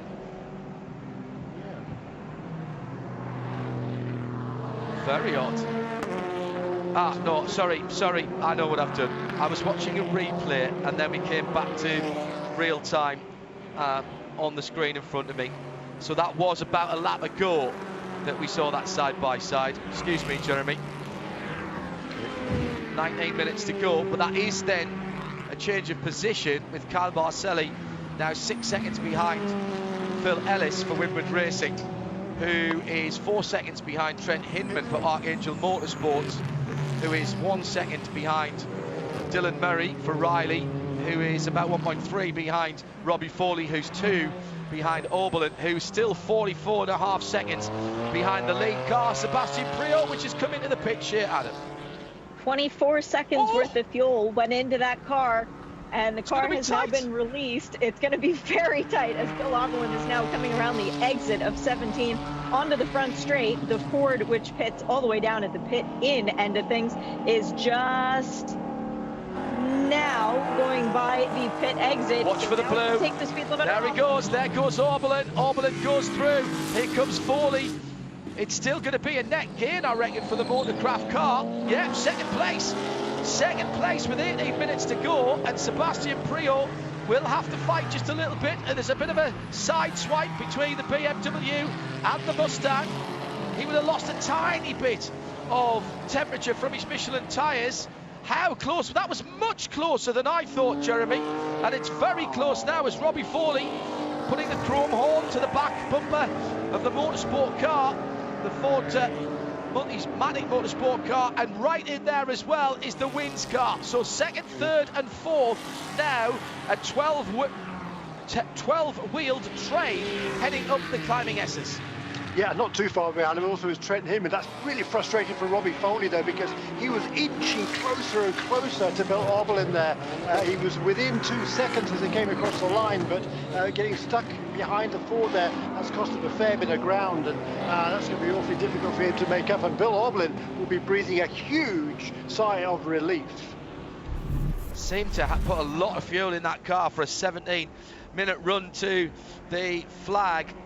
Out of turn 2 and in towards turn 3, a bit of close quarters action. I think the drivers were still 6 feet apart, which is all right for social distancing at the moment. Sitting on the sides of the car that they were, stop sniggering, Miss Adam. Coming down to the final part of the lap then, Bill Oberlin 3 seconds ahead of that battle now, as Sebastian Priaulx has held on to second position as he came out the pit lane. It's across the line, Turner Motorsport. You're not seeing double. There are 2 blue and white Turner cars. The H&R car that leads has the white bonnet, the yellow, fully yellow bonnet on the second of the H&R sponsored car. And again at turn 1, Sebastian Priaulx has trouble getting turned in, but he lets the car drift wide. It gives him the inside line for turn 2 and a better run into turn 3. Foley's going to try and go around the outside and then try the cutback, and here comes the Wins AMG, and Foley gets another little bang on that left front fender, and through goes Dylan Murray. Fantastic run for Riley Motorsports, and up into third place. Always difficult, Jeremy, to be in the middle of a 3-car train where you're attacking and defending at the same time. Yeah, it really is, but what a great opportunistic pass there by young Dylan Murray. That was a fine move. He saw an opportunity, he went for it, he was clean down the inside. I think it was a great pass, and he is now up into, well, third place, because he's still got the Mustang ahead of him, of course. So Seb Priaulx, what a great job he has done, having taken over from Scott Maxwell, running still in second place. So it's Ford in second place, BMW leads, Mercedes third, BMW fourth, then it's Porsche, Mercedes, Aston Martin, Porsche, another Mercedes, and then the Chevrolet of Robin Liddell in the 10th position, and he's got a couple of cars in his sights as well. Meanwhile, it's battle for TCR, side by side as they head up the hill. Yeah, and it's the light blue car into turn 11 first, but the black number 21, Mark Wilkins, has Mason Filippi in his sights. Shay, you rattled off a whole load of names on the pit wall. Go through the names of the people on the pit wall who you were saying were pitting their wits against each other. Add Will Turner and his team to that. So you said? Right, well, we've got Will Turner. Will Turner for the 95, Bill Riley for the 35, Mike Johnson for the 7. That's not too bad. You've got Dean Martin for the 60. That's the Aston Martin for Core. And who's on Seb Prio's case? Is that Larry Holt? I would think that it would be Larry Holt. Typically is when the Mazdas are there. I don't know what it's like for the GT only weekends. Very, very good stuff. Jeremy. Yeah, look at this battle here for the lead. It was side by side at the top end of the circuit. They've now settled down again. So it's the number 98 car, Mason Filippi, still ahead of Mark Wilkins. But look who's closing in on him. It's Parker Chase in 3rd place. Yeah. He's already set the fastest lap in this class. And he is closing on this lead pair. He's got past Stephen Simpson and pulled away rapidly from the South African, or now American, because he's a naturalised American now, Stephen Simpson, born in South Africa, or raised in South Africa, I should say. But what a battle for the lead there we've got for the TCR. And meanwhile, for 2nd place overall, Seb Prio is holding on, and Bill Oblin has inched out just a little bit more of a lead now, just over 3 seconds that Bill Oblin leads this race with 13 minutes remaining. Yeah, this is looking good for Turner.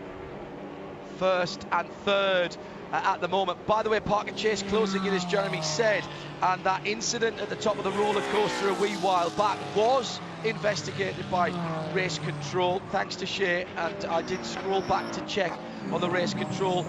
There was contact between Parker Chase and Shelby Blackstock, shared responsibility for that, and so no penalties issued. So basically, in insurance terms, knock for knock. And we're just going to get on with pay for your own china, as we used to say when you knocked a cricket ball through somebody's greenhouse. So no further action required on that. We don't know where to look at the moment, to be quite honest, because we've got, as usual, a great battle in TCR. And once again, despite the slight tweaks to BOP, the Velocities are still the cars to beat. Top 3 are all Velocities. Jeff Westphal's in the mix there with the Carbon Peregrine Audi, the number 39 car. And meantime, at the sharp end of the field, there's been something's gone on at the sharp end of the field, because I think we've got a new 2nd place car. Yes, we have. Sebastian Prio has made a mistake into turn 1. Did almost exactly the same thing as we saw Russell Ward do at the start of the race. Left his brake a bit too late, ran out onto the grass, didn't go nearly as far off. So through has gone Dylan Murray into 2nd. 3.4 seconds the gap between him and Bill Oberlin leading. Robbie Foley is still in 3rd, goes through into 3rd, but he's now ahead of Sebastian Prio of Multimatic. So Sebastian just maybe running out of a little bit of grip, or maybe a little bit of brakes on that car. Not sure about that, but he just went too deep into turn 1. Tiny little error, lost 2 places because of it. He did, and now Jeff Westphal he's worked his way past all the TCR cars, and during that lappery, Mason Filippi has put a little bit of gap between himself and Mark Wilkins. Mark Wilkins instead, he's going to be looking into his mirrors, because only about half a dozen car lengths behind is Parker Chase in 3rd place. Those 3 Hyundais now well clear of everybody else in TCR. So coming down to under 11 minutes to go before it all kicks off again. Let's try and square some of the circles and finish up some of the stories. We saw the Mia Motorsport in action. McLaren made a couple of pit stops in quick succession. Corey Lewis hasn't brought that car back out. Shea Adam has this VP Racing Fuel pit lane report on that car. From the highest of highs at winning at Road America to the lowest of lows at ViR, the day is done for the McLaren. Mechanical failure for the number 3. Oh dear. Does that mean like engine mechanical failure? I know that they were working pretty hard with the guys back in the UK earlier this week to get some updates and some help there. I'll let Shea do a little more digging on that. 3.9 seconds at the front of the field. Dylan Murray, Bill Oberlin battling it out. 2 drivers at opposite ends of their careers, perhaps, although I don't see Bill Oberlin hanging up his race boots anytime soon. He's having far too much fun. Went to the top of the most wins standings in the top class of IMSA yesterday. At 61, he stands proudly alone at the top of that table now. Robbie Foley's teammate If it finished like this, Robbie Foley would somehow have to have a foot on the first and the third step of the podium. I've seen that before with Bernd Schneider for BM. Oh goodness, could be less BM, could he? Bernd Schneider for Mercedes-Benz in an endurance race. He was on 2 steps of the podium. I think it was more difficult for Bernd because I think it was second and third, so he couldn't actually stretch across both of the parts of the podium. Yeah, no, it's happened a bunch of times, hasn't it, in the past? So you talked about Bill Auberlen being the most successful driver in IMSA / Grand Am / PSCR, all the other series. But in this championship, in the Michelin Pilot Challenge Series, he currently ranks 7th in the all-time winner list on 15. He's tied at the moment with Terry Borcello and Eric Curran on 15. The most wins shared by Billy Johnson and Matt Plum on 23. So with 8 minutes remaining, potentially he's looking at number 16, and that gap between first and second actually stretched out just a little bit down between Bill Auberlen and Dylan Murray, excuse me. He's got himself up into second place and ahead of Robbie Foley and Seb Priaulx. I'm so pleased you did that, because every time I look at Dee Murray on there, in my head, before I actually see it, it's David. Little bit of trim flapping at the back of the leading car. It's just one of the inspection panels, I think that's going to be causing a problem on that car. I think it's helping, John, because Bill Auberlen a couple of laps ago set his fastest lap of the race, 54.0, well, 54.05. This last lap was a 54.2, so he's still absolutely flying out there. Yeah, it's the chaparral moving aerodynamic device on the back, Jeremy. That's what it is. As he goes faster, of course, it flaps up and stays up, and as he slows down, it drops down and gives him a bit of extra aero at the back. I'm only kidding. Of course I am. But those of you with long memories will know what we're talking about there. You know, like the air brakes on the old Mercedes SLRs that they used to run in endurance racing way back, even before mine and Jeremy's time. Meantime, in TCR, Felipe, Wilkins, Parker Chase is right on them now, right on them. Steven Simpson's dropped back about 15 seconds, and in fact he's just gone off again on that. I was just about to say, I wonder if he's had a problem to drop back that far, and he's now got a problem with the right front catching the bodywork. So has there been contact there? Simpson now has lost out on 4th position as John Morley and Matt Pombo has gone through. I think the Audi was just struggling for tyre wear, John, quite yeah, frankly. you might be right. You might be right, Jeremy. Out the 4th position, now dropping back to 7th in the space of half a lap. Bill Auberlen still at the front of the field. 4.1 seconds, the gap's not coming down to Dylan Murray. In traffic, number 40 of PF Racing sitting behind the 2 leaders in TCR as they go across the line. Mark Wilkins, if anything's just dropped a little bit further back now. What if you can get a bit of a draft as the PF Mustang goes through? Stick the car in behind, Mark, see if you can get a wee bit of a run down towards the first corner. Danger time for the leader in TCR. Mason Felipe. Got to find a way, I think, of letting the bright pink Mustang go through. Parker Chase right there on the 2nd place car now, but the leader has got away. And what Felipe doesn't need is that Mustang trying to squeeze through on the climbing S's. Hasn't really got an opportunity to just lift out of it here, Jeremy, and let him go through. He's just going to have to stick to the racing line and hope that the PF Mustang doesn't do anything silly and try to get through. Yeah, I mean, the Mustang isn't in really a fight with anybody else at the moment, so I don't think he'd be too aggressive, but he's certainly going to have the straight line speed advantage on the Hyundai. But as you say, I think going up the hill here, the Hyundais are pretty fleet through these corners. So I don't think it'll cause him too much aggravation in terms of lost momentum. But I'll tell you who has momentum on his side again. It's Robin Liddell. He's up into 8th position now in that Chevrolet Forever Rock Racing. He's about 4.7 seconds behind a big battle between number 57 and number 60. Carl Marcelli in the Aston Martin has just got away past the Winwood Mercedes of Phil Ellis on this lap. Lap 52 completed by leader. Super consistency from Bill Auberlen at the front of this field. Well, he's been Bill. He's doing what Bill does. When Bill needs to do that, he can do that. When he needs to charge, he somehow can flick a switch. And not everyone can do that, Jeremy, to be able to say, right, here's your lap time, here's your fuel numbers, get to the end from here, this is what you need from your tyres. And then if he does come under pressure, somehow he seems to be able to immediately just find, you know, that another half a second of pace. There was a little slide coming down the roller coaster there by the leader in by the second place car in TCR, Mark Wilkins. Parker Chase now with the GS cars having gone through. For a moment I thought he had a chance. And by the way, on the subject of drivers being on 2 steps of a podium, our producer in London, Rob Lomas, said, I happen to know Martin Brundle once started one car and finished the other in a world sports car race at Monza in '91. First place with Derek Warwick and second with Theo Farby. Fantastic knowledge. Yeah, it's happened several times, I think, in the old Jaguar days. Yeah, all good stuff. Really well remembered there, for goodness sake. Well, he has just owned up to having read that recently in the Working the Wheel book. So well done, Rob, for remembering that. Last 3 minutes. So even our producers are total motor racing geeks. Thanks, Rob. And we love you for it. Robert Curry being in London for us this weekend.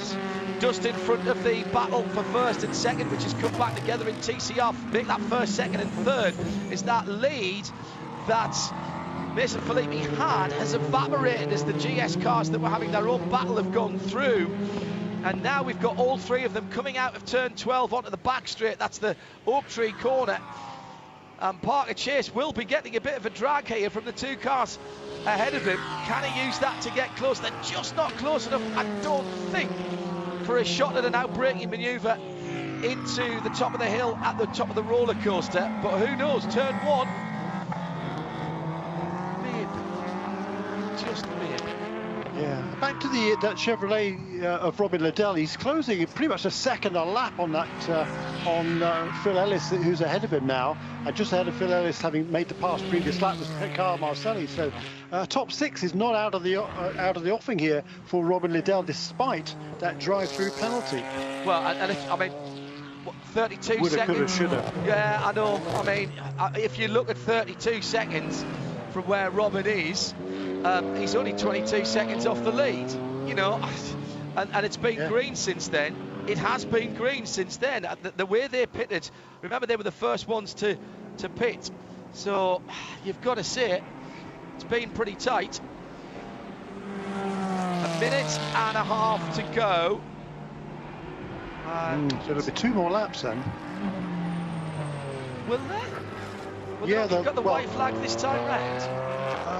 Oh, yes, he will. Sorry, I beg your pardon. Yes, he will. Yep. I think they get the white flag this time around. Yes, he will. He's got a fairly clear track ahead of him. And he comes through the final corner now in the sunshine, late afternoon sunshine as it is, and heads towards a white flag.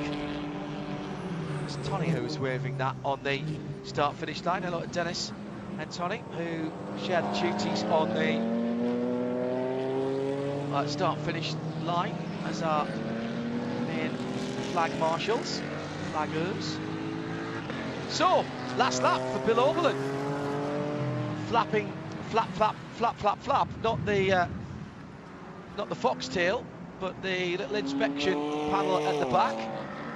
Bill Oberlin, BMW, at the moment controlling the race. The leads come down to 3.2 seconds, with Dylan Berry having driven a very impressive stint to get up to second place. Robbie Foley benefiting from the Turner Motorsport tactics to bring the 96 car up into 3rd position. It's been a pretty perfect afternoon really for Will Turner and the rest of the team, and fairly good as well for Brian Herder Autosport. Their cars are 1, 2 and, if you will, 3 in TCR, with Mason Filippi, Mark Wilkins and Parker Chase separated by what, a couple of seconds or thereabouts, but not within striking distance of each other. And Robbie Foley in 3rd place in the white bonneted white hood of that second of the Turner cars, the 95 car, will indeed stand on both steps of the podium. I presume, Jeremy, he only gets driver points for the best finish. For the car he starts in actual fact, the car he starts in. Right. It's the car he gets points for. But Brian Autosport looking for its third consecutive sweep of the podium in TCR. Here we are. Cross the line. Seconds. Last couple of seconds. Cross the line. And Bill Oberlin is still to finish. There he goes in the background. So Bill Oberlin has indeed crossed the line. There's still a battle going on for second in TCR. Mark Wilkins and Parker Chase. That isn't finished yet. This could be an awkward team debrief if it all goes horribly wrong here. Checkered flag is out, confirmed. Bill Oberlin and Robbie Foley will win GS for Turner Motorsport. It is the number 35, the wins Riley AMG GT4 in second. And Robbie Foley and Vin Barletta in third in the 96 car. Prio in fourth place with Scott Maxwell. Didn't quite work out for them, their strategy. And in TCR, Brian Hurd at Autosport, Hyundai Veloster N comes to the line. First, 98, second 21, third 29. The finishing drivers, Mason Filippi, Mark Wilkins and Parker Chase with the Honda and Matt Pombo. The 73 LA Honda World car breaking up the Hyundai domination at the sharp end of the field. Shelby Blackstock, by the way, who was off the circuit in that little clash with Parker Chase, into 6th position. Bad drive back for them as well. Well, Jeremy Shaw, what a run, what a weekend for Turner Motorsport. If you weren't watching yesterday, look away from the results now, but that is a delightful double for Foley and Oberlin. 3 podiums in 2 races on the same weekend for Robbie Foley, and 2 wins with Bill Oberlin and Turner Motorsport. That's not a bad weekend collection of trophies for Turner Motorsport. Yeah, seriously impressive, isn't it? And what a great result for this team. This is the first win for Robbie Foley in the Michelin Pilot Challenge. Also the first podium finish there for Vin Barletta, whose previous best finish was a 6th place effort. In the overall, that win for Bill is win number 17. That puts him alone then in 7th place in the all-time win tally. Certainly tightened up the championship too. Yes, absolutely. And in TCR, another steamroller of Hyundai Velosters and Brian Hurt at Autosport with Curb Agajanian filling out all 3 podium positions. The cars coming back into the pit lane now, and Jeremy quickly working out the points there. All unofficial for the moment, of course, in TCR, Jeremy. Hyundai have been the cars to beat this year, simple as that. Yeah, they've absolutely been dominant, you're right. And in TCR, Harry Gottsacker and Mark Wilkins came into this race with a 5-point lead over Ryan Norman and Gabby Chavez. And those, of course, excursions will have cost the Norman Chavez combination. So leaving here, that gap will have gone from 5 points to 11 between the first and second. But Mason Filippi and Michael Lewis, they will close up somewhat. So they'll be now only 7 points behind in second place. And I think Shea Adam can speak to the second place, one of the second place drivers in the championship. Shea, have you got Michael? I believe we have Michael Lewis, race winner at Virginia International Raceway. It was a Hyundai day today with all 3 of them, but ultimately that light blue one coming home in the first position. Michael, what's it like to get that the first step on the podium?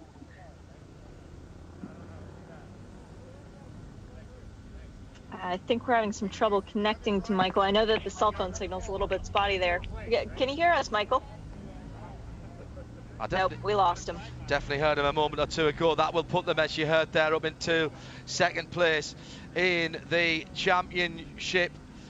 Well, and a race that started slightly inauspiciously, Jeremy Shaw, with an early full course yellow. Not happiness for a number of people early on, and then a little broken up by the required intervention of the BMW X5M Performance safety car. But at the end there, we got a good long green flag run, exactly how we like it. And my goodness me, I know people tell me that 2 hours is not long enough to be a proper endurance race for strategy. We had every strategy you could possibly have had today at the sharp end of the field, certainly in GS. It was brilliant, wasn't it? Absolutely superb race, and what a great result for Turner Motorsport. I mean, they've worked so hard. They've had little bits of bad luck in various aspects this season, but what a weekend all around. 2 wins for Bill Auberlen. The first, he's done this a bunch of times in the past, swept both of the major IMSA races on one weekend. Last time he did it, talked about a little while ago, was 2013 at Circuit of the Americas, sharing then with Paul Dell'Alana. Oh, wow. Did it also at Homestead in 2011 as well, also with the Canadians. So a great day, great weekend for Bill Auberlen. And how does that affect the GS point standings, Jeremy? Again, all unofficial as we wind up what's been a super weekend at ViR. Only thing missing was the fans. We know we can't have that, but what great entertainment. Thank you, Corrigan and Connie Nyholm, of course, for putting on a great event. GS points unofficial as they stand then. Yeah, unofficially, the race-winning car they didn't finish at Daytona, the first race of the season, so they're not yet in contention. So the new points leaders, by my reckoning, will be Jim Cox and Dylan Murray. They came in here third in points, 8 off the lead. They will leave here with 117 points to the 115 of the Aston Martin AMR Vantage team, and Nate Stacey and Carl Marcelli, who were second coming into points here. The previous leaders, Tyler McCory and Jeff Westphal, with a 12th place finish today. Really disappointing result for the car barn with Peregrine Racing Audi. They will have 112, so 5 points behind the new leaders Jim Cox and Dylan Murray. Brilliant stuff, Jeremy and Shea. Jeremy joining me in the Haggerty Global Broadcast Centre. Shea Adam, our VP Pit and Paddock reporter, VP Racing Fuel Pit and Paddock reporter. The celebrations, I suggest, even in these difficult times, may go on quite some time at Turner Motorsport. 2 feature races, 2 victories for Bill Auberlen and Robbie Foley. And Robbie Foley has 3 podium trophies to take home from 2 races because of his shared driving with Finn Barletta today, who gets on the podium too. Thank you to ViR, especially to our colleagues at NASCAR Productions, for making sure we could see all around the circuit. It was Rob Lomas and Kez Cobb who were our London radio producers for IMSA Radio. Shea Adam and Jeremy Shaw joined me, John Hindhaugh. Hope you've enjoyed the weekend. Enjoy the rest of the weekend's motor racing action. There's a big race to finish in Indianapolis now, which we're going to all go and catch up on. But from ViR, from IMSA, and from the Michelin GT Challenge 2020, I'm John Hindhaugh saying thanks for being with us and enjoy the rest of your motor racing weekend. Bye-bye.